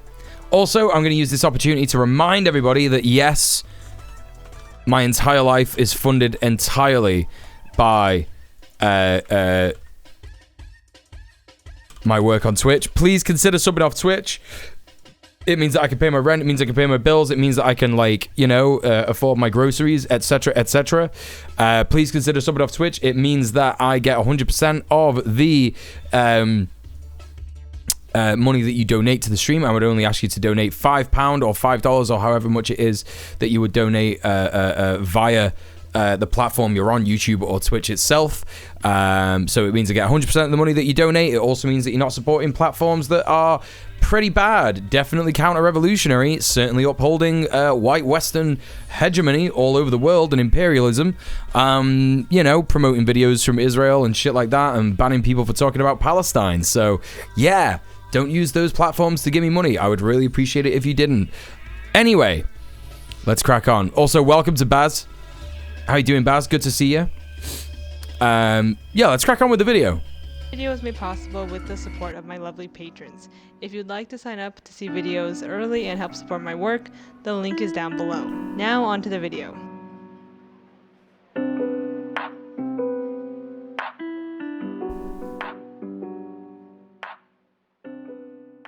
From the discourse on child-free weddings and plane trips to the virality of children can't read, iPad kids, and the rise in child labor, I can't help but feel as though hostility and contempt for children is on the rise. And when looking at the over 100 answers to a viewer survey about this topic, most of you said that nowadays children are seen in an overall negative light, which isn't surprising considering that children have always held a precarious place in society, at least in the US. For example, this country has a long history of child labor exploitation up until today, not to mention using children as pawns in political sparring matches and debates. Very true. Illustrated in the Think of the Children Simpsons meme. Just the word children has such a large sociocultural weight that the term itself is a powerful tool that is often weaponized, specifically on the right when talking about abortion and women's right to choose, sex education, and LGBTQ+ education. Not to mention, as we've seen, Children yearn for the mines. I do remember that one tweet, yeah. People, the lives and deaths of children and babies are so politically, socially, and culturally important that Zionist news sources have tried to claim real dead babies are dolls in order to hide behind their various crimes against humanity. Very true. And yet, children have so little of a voice, are seen as so disruptive to society, and still have very little rights, despite their seeming importance. Children themselves in the US, specifically poor indentured immigrant servants, had no rights until the late 1800s. In fact, animals in the US had more rights than children, as the ASPCA was founded before the Society for the Prevention of Cruelty to Children, which was founded in New York in 1874, and that's to say nothing of black enslaved children who were born into servitude and abuse, or the indigenous children of residential schools who were kidnapped from their parents and adopted by cruel white families while their own families petitioned to bring them home. But it's not just world governments that are fine with exploiting children. Oftentimes children face adultism by their own parents who refuse to see their kids as anything but objects to boss around and belittle, or as mini-me's. Adultism is bias against children. It is the oppression experienced by children and young people at the hands of adults and adult-produced/adult tailored. Yes, I'm fucking so happy someone is finally talking about this shit. When did this person bring this video out? I'm subscribing to this person immediately. Please like, subscribe, support, comment. 2 weeks ago, yeah, like, I got a lot to say about this, you know, like, at the end of the day, I don't think anyone is out here saying that, like, kids should be allowed to, like, do things that will, like, definitely harm them. Like, you know, if we're talking about, like, oh, you know, let your kid just do whatever they want and they'll, like, you know, jump into a fire or whatever. It's like, I just think that that's so far from reality, you know what I mean? It's literally just, like, not even remotely possible. I do think that school is shit. I do think that, like, the state wants kids to, like, you know, learn English, learn maths, learn, what's the other big one? Geography? But when they learn geography, they learn like that white supremacist geography, science as well, like the very like basics of science, biology, all that kind of stuff. Because it means that they can just like slide into employed work, right? It's basically molding children for employed work, but not like the work that they want to do. Like, if I was doing the job that I wanted to do when I was a kid, I would be in a band. I would be playing music in a band, right? That's what I would be doing. Or I would be being a vet. Or I would also be, I wanted to be a farmer as well. Philotas Hammer says the first thing that came to my mind is this saying from the Soviet Union: there is no privileged class in the Soviet Union except for children. Yeah, I mean, like, yeah, that's how it should be, right? Kids should get the privilege that, like, they're kids, and it should be the most magical time of your life, really. And I think like liberation for all doesn't come without liberation for kids themselves. You know what I mean?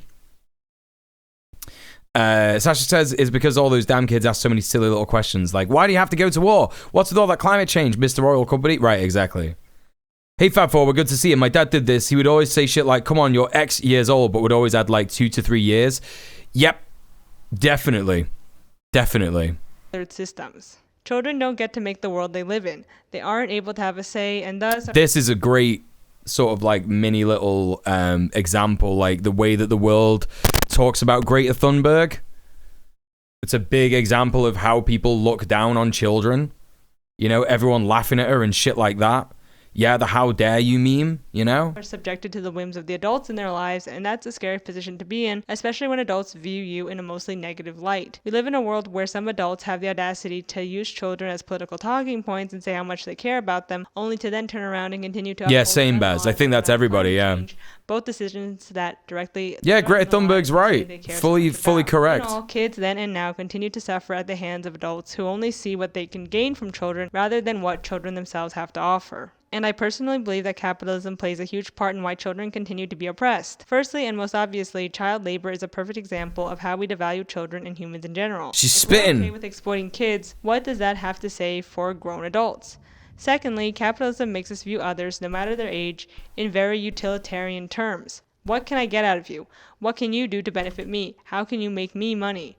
Because in the end, when we see each other under this economic system, we see each other as competition, as dollar signs, as threats. Capitalism is the enemy of community and kills almost any empathy we can have for one another. It makes us view one another in the worst light possible and keeps... Yes, protecting the kids is a fascist classic, yeah. Other or lower as people deserving of our respect, whether it be people of color, people of other religions, sexualities, or genders, or even children.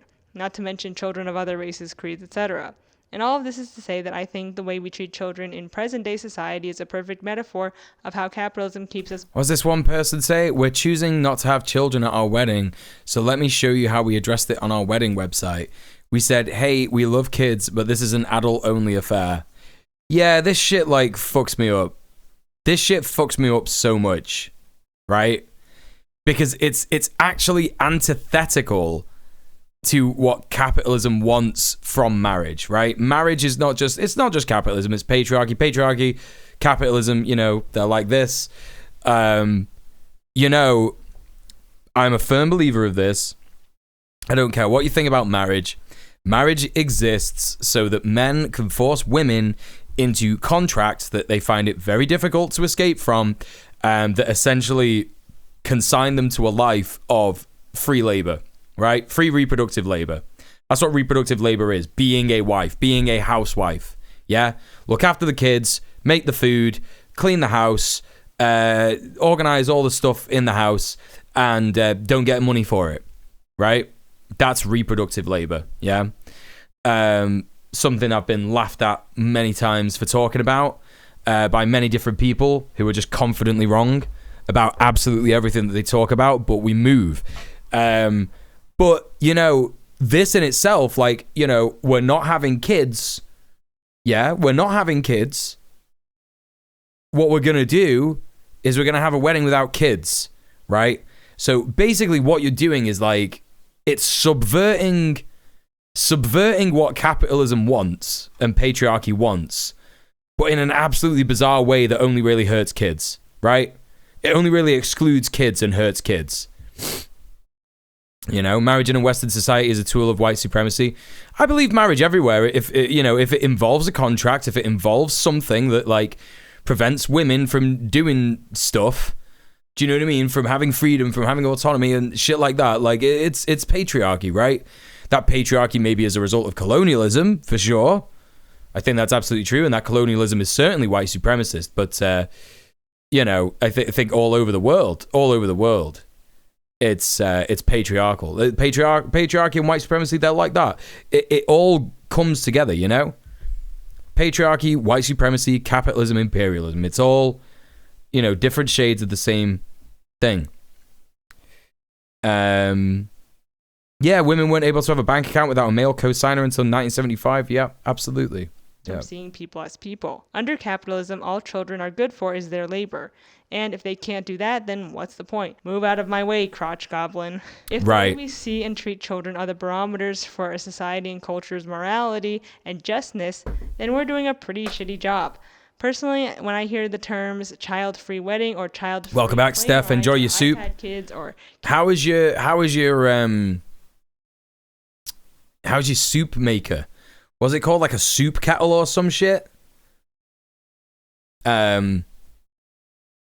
Anyway, back to the video. I think this, like, you know, legitimately, this iPad Kids thing is really fucking annoying. Because the reason that kids, you know, end up like addicted to iPads is because their parents don't have time to look after them. So they consume endless content on YouTube, endless content, endless gaming, shit like that. And it's a shame. It's like a real shame. And kids shouldn't be like chastised for that. It's not their fault. You know? Kids can't read. All I hear is late-stage capitalism and the rise of hyper-individuality that has spawned as a result of it. I hear class privilege, I hear a lack of understanding and empathy for children, among other things that I want to delve into in this video. I want to explore the rise of childlessness and the child-free movement, why the birth rate is declining, and how people who even want to have kids feel like that's out of reach. I also want to dive into the discourse around the idea that gentle parenting doesn't work, and iPad Kids, and what it's like to parent in the modern age, as a parent myself. Lastly, I do want to add that there is a level of ableism to these child-free discussions that were very well pointed out in my viewer survey that accompanied this video and whose results I'll be sharing throughout. Conversely, I got a few comments that refer to this whole thing as pearl clutching. Just because I don't want to be around kids doesn't mean I'm a bad person, and I want to talk about that too. So without further ado, let's go. Pretty sure you could just reason with children, right? Yeah, this is already based as shit. I love this. According to the United Nations Population Fund, since 1950, global average lifespans have increased by almost 28 years, from 45 to 73 in 2023, accompanied by a decline in global fertility from an average of 5 births per woman in 1950 to 2.3 births per woman in 2020. Turned out okay? Nice, good to hear it. Reports that the nationwide birth rate fell significantly between 2007 and 2022, dropping from 14 births per 1,000 people to 11, or nearly 23% per new CDC data. It's almost like kids are people. It's true. Parent, so that's around 1 to 2 kids per household. And when asked, you as viewers said mostly no, you're not interested in having kids. So why are we in the US specifically having less kids? Well, first off, I think the reason behind the rise of childlessness and the child-free movement is because a lot of young people are sick of this narrative that they need to have kids to complete them or to prove that they're adults. Right. They reflect a lot more on their choices and don't want to have kids just because that's the normal thing to do, and I think that's a good thing. I think for too long people have had kids just to have them because that's the next natural step in adulthood, when if you don't want to have kids, please do not have kids. Right. For generations, we've seen how horrible it is to be raised by parents who never really wanted kids, but felt pressured into it, and it never really ends well. And the majority of child-free adults really are understanding and respect kids, even if they don't want to have their own. However, there's also a small vocal minority who just hate kids and are biased against them. Yep. Can't stand them and call them crotch goblins and are just in general hostile to them and see them as a nuisance, and that's what I personally can't stand. As many of you have noted, children are part of society and deserve to be allowed in public without adults throwing a fit. And in general... Let's read that real quick. I think people really don't like children. It really disturbs me because I feel like it points to a more sinister viewpoint of hating children because they can't control their volume. They're in the way. They can't function like an adult. I feel like a lot of this sentiment is based in ableism, hyper-capitalistic attitude of like, if they aren't productive in society, they shouldn't be around. Yep. 1,000%. 1,000%. Are part of society and deserve to be allowed in public without adults throwing a fit. Hey, Gobs, how's it going? Even if you want to, everybody go follow Gobs. They're amazing. Reality is very bleak. The millennial generation is the most educated in U.S. history, but also in the most debt, and making a lot less than their parents. Nearly 40% of millennials between the ages of 25 and 37 have a bachelor's degree, whereas only 25% of baby boomers hold this degree. This means that not only are millennials proportionally more educated and in more debt, but they also are making less than their baby boomer counterparts, despite promises that if they finish college, they'd share in the American dream. The cost... I love articles like that. Millennials are the largest workforce and the least wealthy. Why? Oh, I don't know, man. Maybe it's something to do with the fact that capitalism actually has to have unemployed people. Otherwise, there's no teeth to the threat that if they don't work, then they won't get anything good. You know? And, if it's the largest workforce ever, then that means that, the population's increased, isn't it? That's all the word largest workforce means. That's all it means. The least wealthy. God damn it. Oh, chat, I hate being reminded of this so much. I'm reminded of it on a daily basis. A daily basis, man. Anyway. Parts, despite promises that if they finish college, they'd share in the American dream. The cost of living continues to rise. It's at its most exploitative right now. That's right, Carpe Pax, yeah. Leading to a larger wealth gap and less of an inclination to start a family. Not to mention the fact that renting has become the norm and that housing has become unaffordable. Literally, high supply of people. That means we can buy them for cheap. And hard to find. U.S. home prices are currently at all-time highs and less affordable relative to income and mortgage rates than at the height of the 2006 housing bubble. That's after prices skyrocketed about 40% during the pandemic. Sales of existing homes are very depressed, as bad as after the global financial crisis. It's safe to say we're not our parents, we're not Gen X, and we're not boomers, for those of you watching who are old enough to have boomer parents. We're millennials. We're likely to be long-term renters or living at home to save money. We have 2 degrees. We went through a 5-stage interview process for a job we didn't get, and probably will never have the same financial lifestyle as our parents. However, in other countries, specifically countries in the global south like Niger, Chad, Somalia, and the DRC, the TFR or total fertility rate is still higher than the average TFR of 2.3. In these countries, the TFR is between 5 to 6 children per parent. If we divide the global population into income groups, we can see that low-income countries have the highest total fertility rate of 4 children born per woman. And this is like an absolute consequence of colonialism, by the way. You know, the way that Catholicism has gone all over the world, telling people in colonized countries to be like, yo, don't use condoms. That's some like devil shit. If you use condoms, you know, you're like just like not able to have a life, a soul in heaven. And then also people who are atheists, who choose to be atheists, just can't actually get that shit. They can't actually get condoms. They can't actually get like safe sex stuff going on. And there's also a lack of safe sex education as a result of, you know, the absolute shit life that people have in previously colonized and now neo-colonized countries, right? While the lowest fertility rate is recorded by upper middle income countries with a TFR of only 1. The global trend is that in wealthier countries there's less children being born as opposed to poorer countries in the global south where there seems to be more children being born. And you think that in poorer countries they'd have less kids as that's more mouths to feed, and in wealthier countries there would be more kids because you can provide for them. But the Violent Hippie says, where can't you get condoms? I didn't say you can't get condoms. You know? It's what I was implying there, what I was inferring is that it's harder to get condoms. opposite is actually true, as we can see. And you might wonder why that is. The National Institute of Health says that this is because in developing countries, children are needed as a labor force to provide care for their parents in old age. In these countries, fertility rates are higher due to the lack of access to contraceptives and generally lower levels of female education. Additionally, poverty has been associated with increased total fertility rates, unintended or teen pregnancy, and being a single mother. In nearly all developed countries, youth living You just joined No Worries Violent Hippie, welcome in. Risk for teenage pregnancy. And in general, it's important to teach young people about sex and contraception as well as STDs, and also Yeah, you know the score. I was a bit like, what? What do you understand about that? Having kids and becoming a parent isn't a choice for many of us. A lot of times one is forced to give birth and become a parent because of lack of family planning and abortion options, social and cultural stigma and shame, the legal system, etc.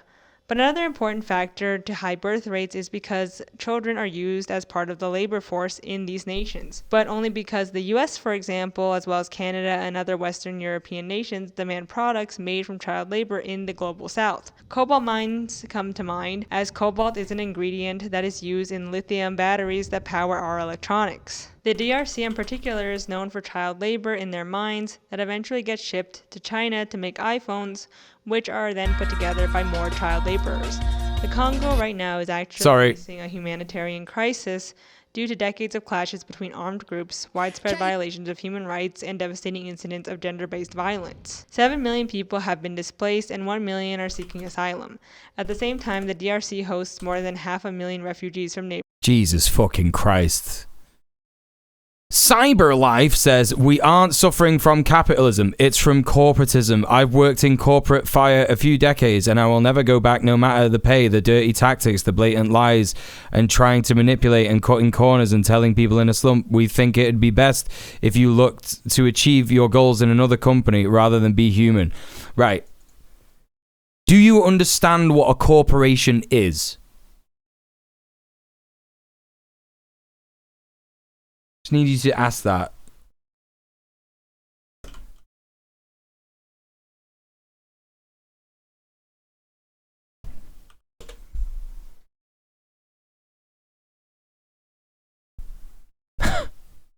Like, that's absolutely mental.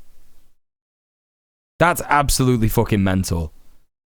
It's not capitalism, it's this other thing that's basically a result of capitalism. What are you on about?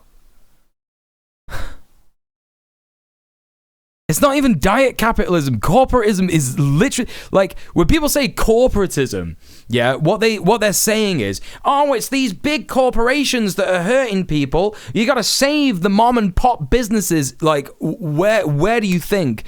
Where do you fucking think? Yeah. Mom and pop businesses go when there is less competition from corporate entities. Yeah? Absolutely absurd.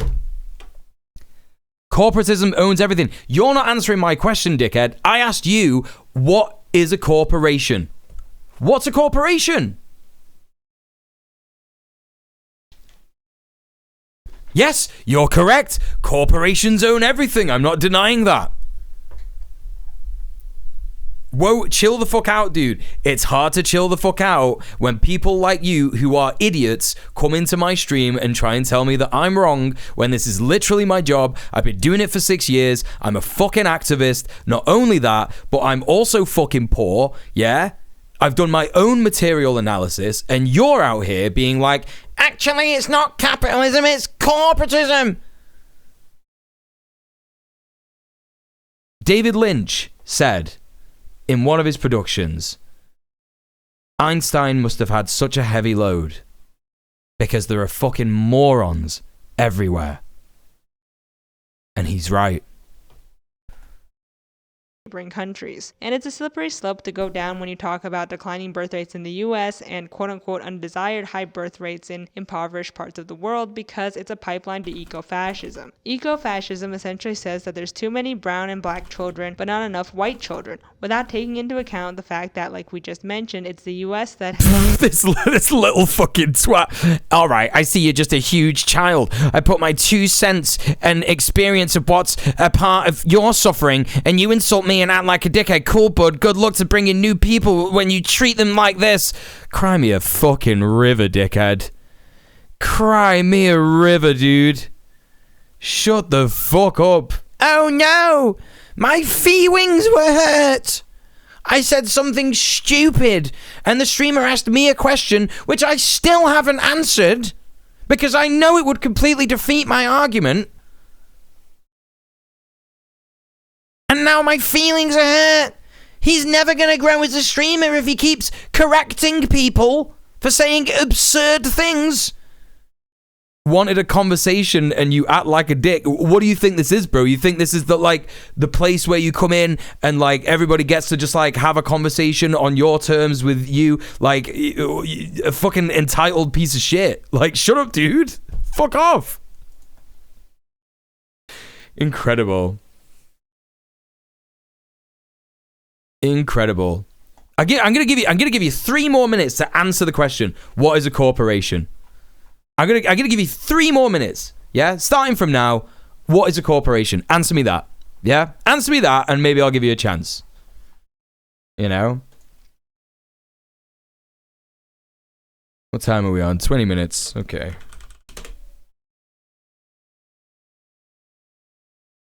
We got some people coming the stream who aren't obtuse idiots. Overzealous Euthanasiast, it's good to see you. Solar Juice, welcome in. How are you doing? It's good to see you.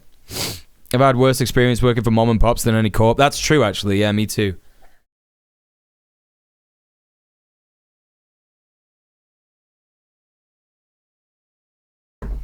Entitled, so having respect is asking too much from me.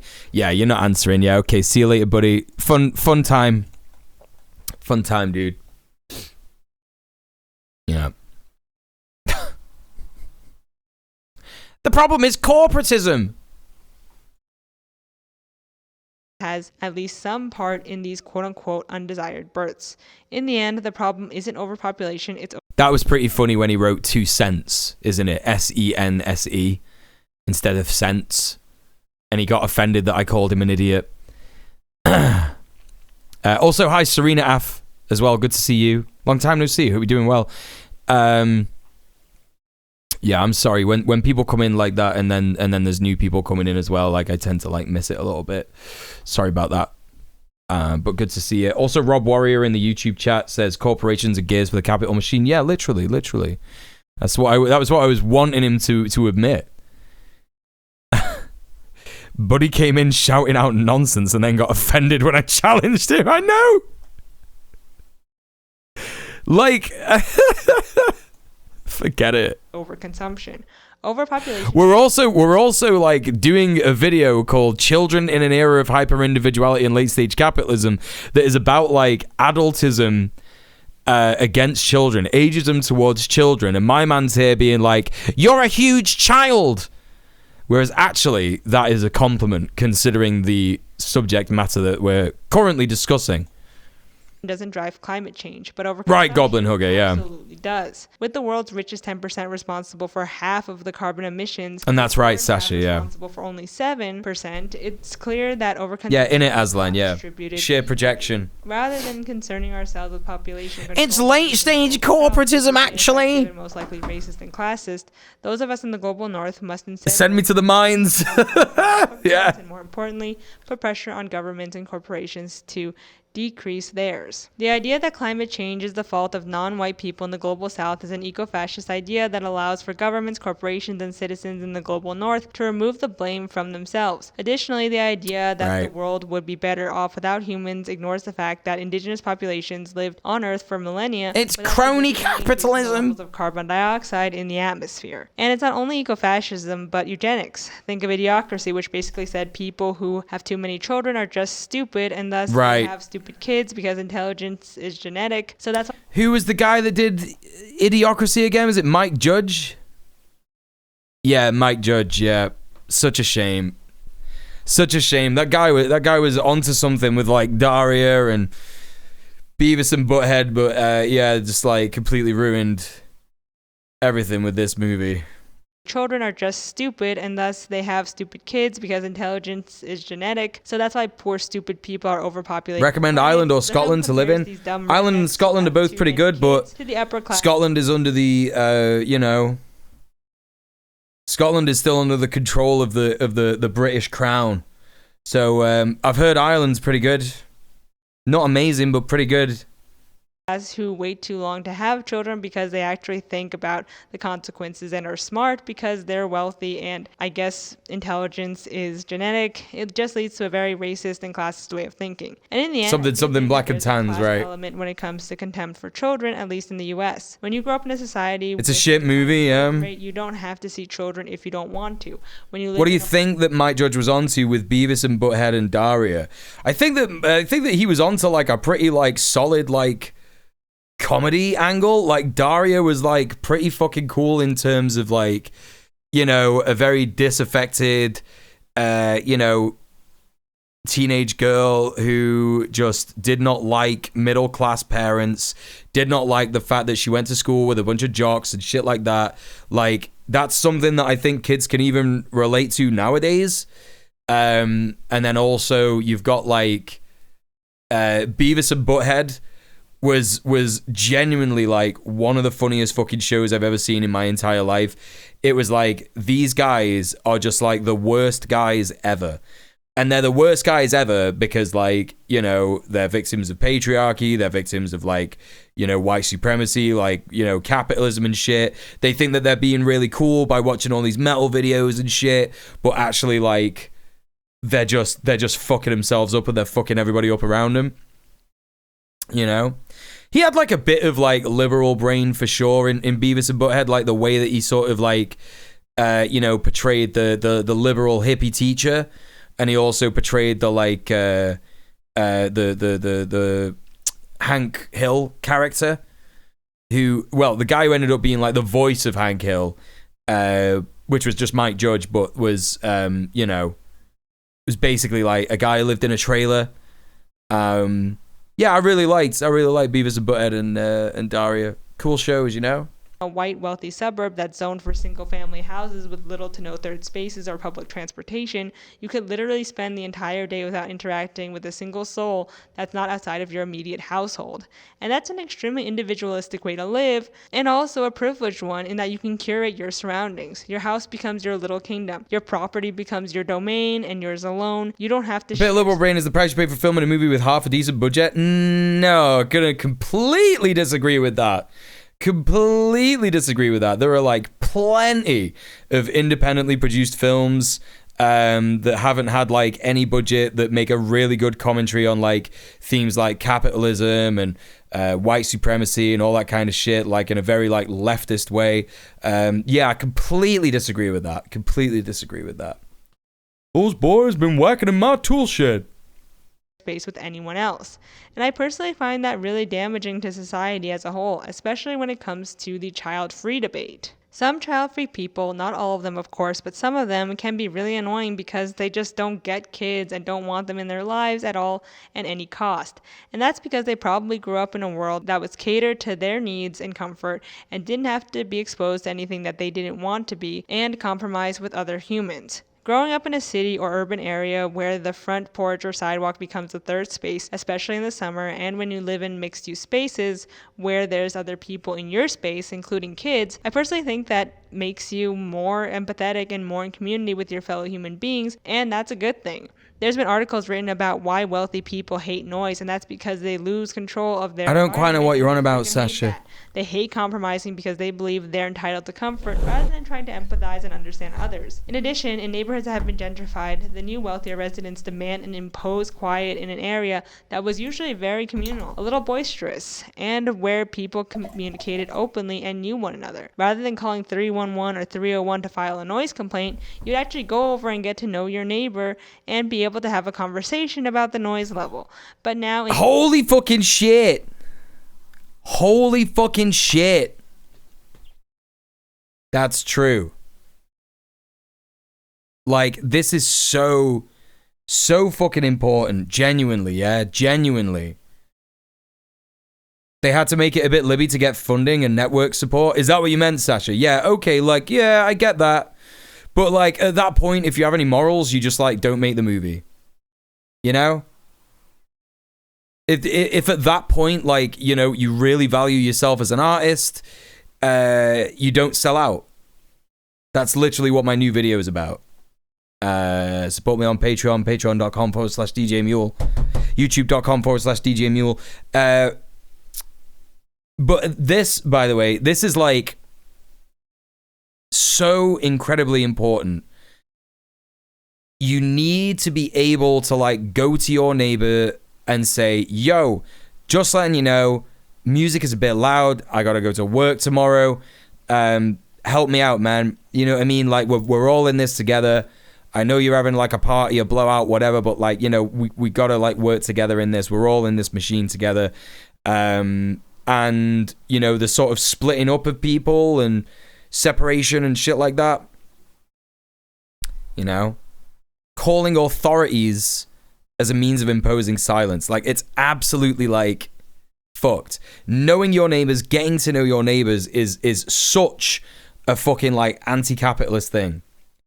My neighbors have keys to our house. Right, exactly. Like, neighbors having keys to your house, that's like an element of trust in it. It's like, I am trusting you with the keys to my house, so in case anything goes wrong, you can like go ahead and sort something out for me, right? And in that way, like the first time that I started to get noise complaints, yeah, when I was like living in flats and shit like that, the first thing I did was like try and communicate with the guy who was complaining about the noise and be like, yo, I'm so sorry, just let me know. I'm a DJ, yeah. I'm going to make some noise every now and then. If it's ever like happening at a time that's inconvenient for you, please just give me a text. Here's my number. And that completely solved the entire problem. And you don't have to like threaten someone with eviction. You don't have to threaten someone with the police. You just have to talk to your neighbors in it. These newly gentrified areas, the upper class residents go straight to the law rather than trying to work things out human to human, neighbor to neighbor. And personally, I think that really sucks because it kind of defeats the purpose of living in mixed-use areas, in cities, in purposely communal spaces. Hey, Zach, cities and in mixed-zone areas. You got to put your bodies upon the gears and upon the wheels, upon the levers, upon all the apparatus, and you got to make it stop, and you've got to indicate to the people who run it, to the people who own it, that unless you're free, the machine will be prevented from working at all. I feel like I know who that is. I feel like that might be like... I feel like that might be Parenti. But I could be wrong. How you doing, Zach? Everybody, please go follow Zach. He's an incredible dude. You like my politics, you'll love his politics. Mario Savio. There you go. There you go. An Italian guy, you know?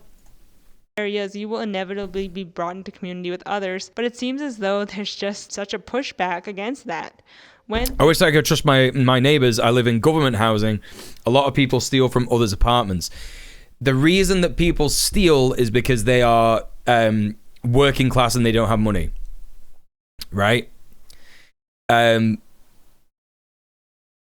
Trusting your neighbors is not like trusting them, like immediately giving them the keys to your house. That would be an absurd thing to do. That would just be like not advisable, yeah, in any situation. Here, have some keys to my house. You don't know who they are, right? You don't know who they are.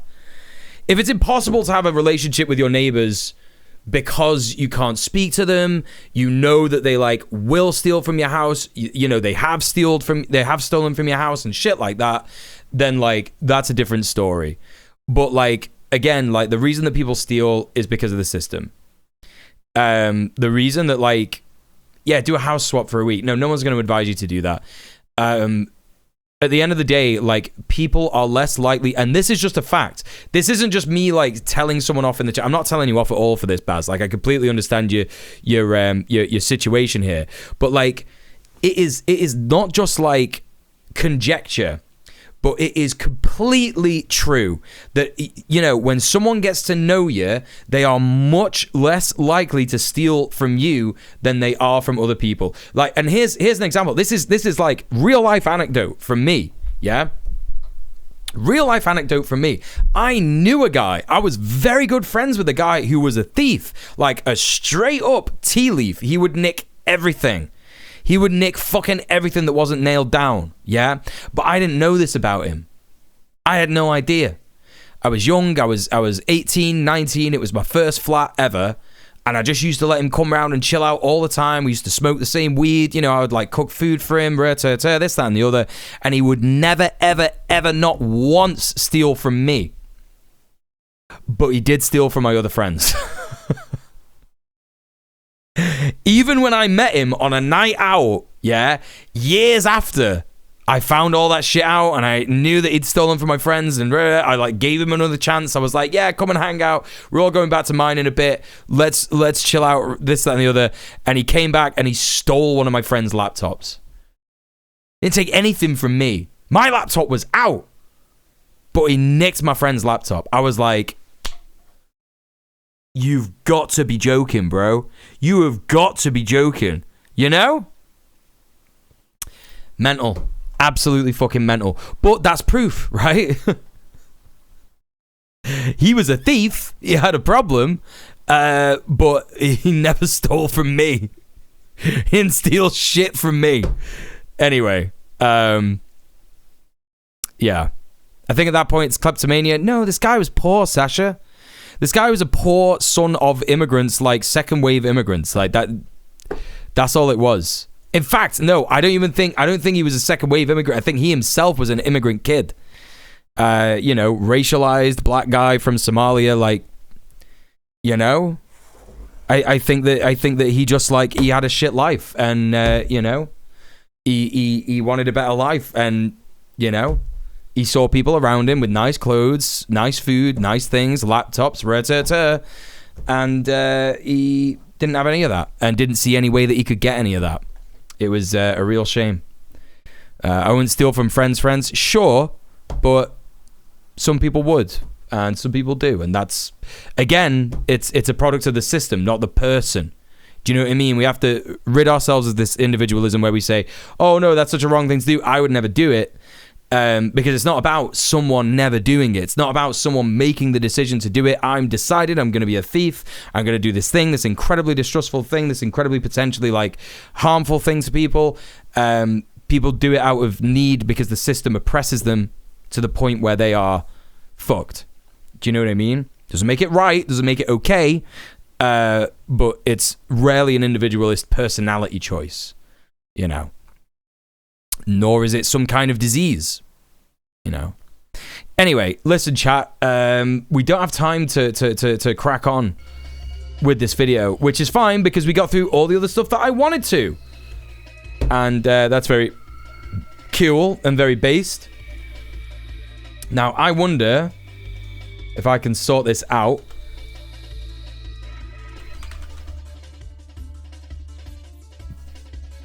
I've kind of sort of figured out how to raid on... I definitely get that, but this one is contextually odd. Not stealing from you, but stealing in your house is very specific. He didn't not steal outside of my house. It wasn't just like...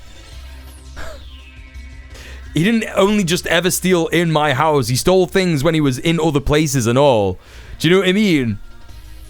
Maybe I explained it incorrectly, but anyway, look. He never stole from people who were his friends. That's the point I was trying to make. So, link to the vid, it's in the pinned chat message at the top of the chat, Baz. So, yeah, but we're gonna continue this tomorrow, so don't worry. Sticking this in my watch later. Thank you so much, everybody, for being here today. It's been really, really good. I'm going to try and redirect. Oh, let's go. Okay, on YouTube, I'm able to do a raid. So people in the YouTube chat, all 5 of you, you're going to go ahead and raid someone that I'm not allowed to talk about because I'm on Twitch right now. And I'm not allowed to mention their name on Twitch, but they're a very good streamer, and I love them very much. They're definitely not a terrorist. Anyway, in the Twitch chat... Oh, no, wait, no, we're not. No, we're not going to do that. No, I'm so sorry. I'm so sorry, YouTubers. I'm so sorry, YouTubers. That person has literally ended their stream. I'm very, very sorry, YouTubers. I thought that we could finally do a raid, but we can't. I'm so sorry. Yeah, I don't take suggestions, Zach. Maybe I could whisper to you it's a fellow Brit that you'd know. It's a fellow Brit that I would know. Well, if that's the case, surely I should be following them. Is that not true? I know, Frazo. Can you believe it? It's very sad. It's very sad that this is the world that we're living in. But it is the world that we're living in, and we have to accept that. Can you even whisper me? Oh, here we go. This guy? I didn't know that Tom Nicholas streamed. Yeah, okay, fuck it. Let's raid Tom Nicholas. Let's raid Tom Nicholas and see how many people in his chat call me an abuse apologist. Because I guarantee there are some people who are like that in his chat, unfortunately. Let's do it. Let's see what happens anyway. Chat, thank you so much for coming along to the stream today. It's been real fun. YouTube, I'm really sorry we don't get to raid anybody. Never mind. But thank you so much. Thank you so much for supporting the stream today. Thank you for all the follows. Thank you for the donations. Thank you for just being here and chatting. Thank you for the raids. Yeah, thank you for lurking as well. I really appreciate people lurking. If you can't stand 24 hours without me, your boy Donkus Jonkus, I have a bunch of socials. They're in the chat right now. I'm on Blue Sky. I'm on Twitter. I'm on Instagram. I'm on YouTube. People on the YouTube chat know this. I'm on Patreon. I've got a VOD channel. I will be doing uploads to the VOD channel later on tonight. Yes. But yeah, I'll see you all tomorrow. We'll finish this video tomorrow. We'll watch some other videos. And maybe we'll have a little bit of time for some soft soil boy content, aka permaculture content. So very exciting. Anyway, thank you very much for being here. Stay excellent to each other. Mwah. Peace.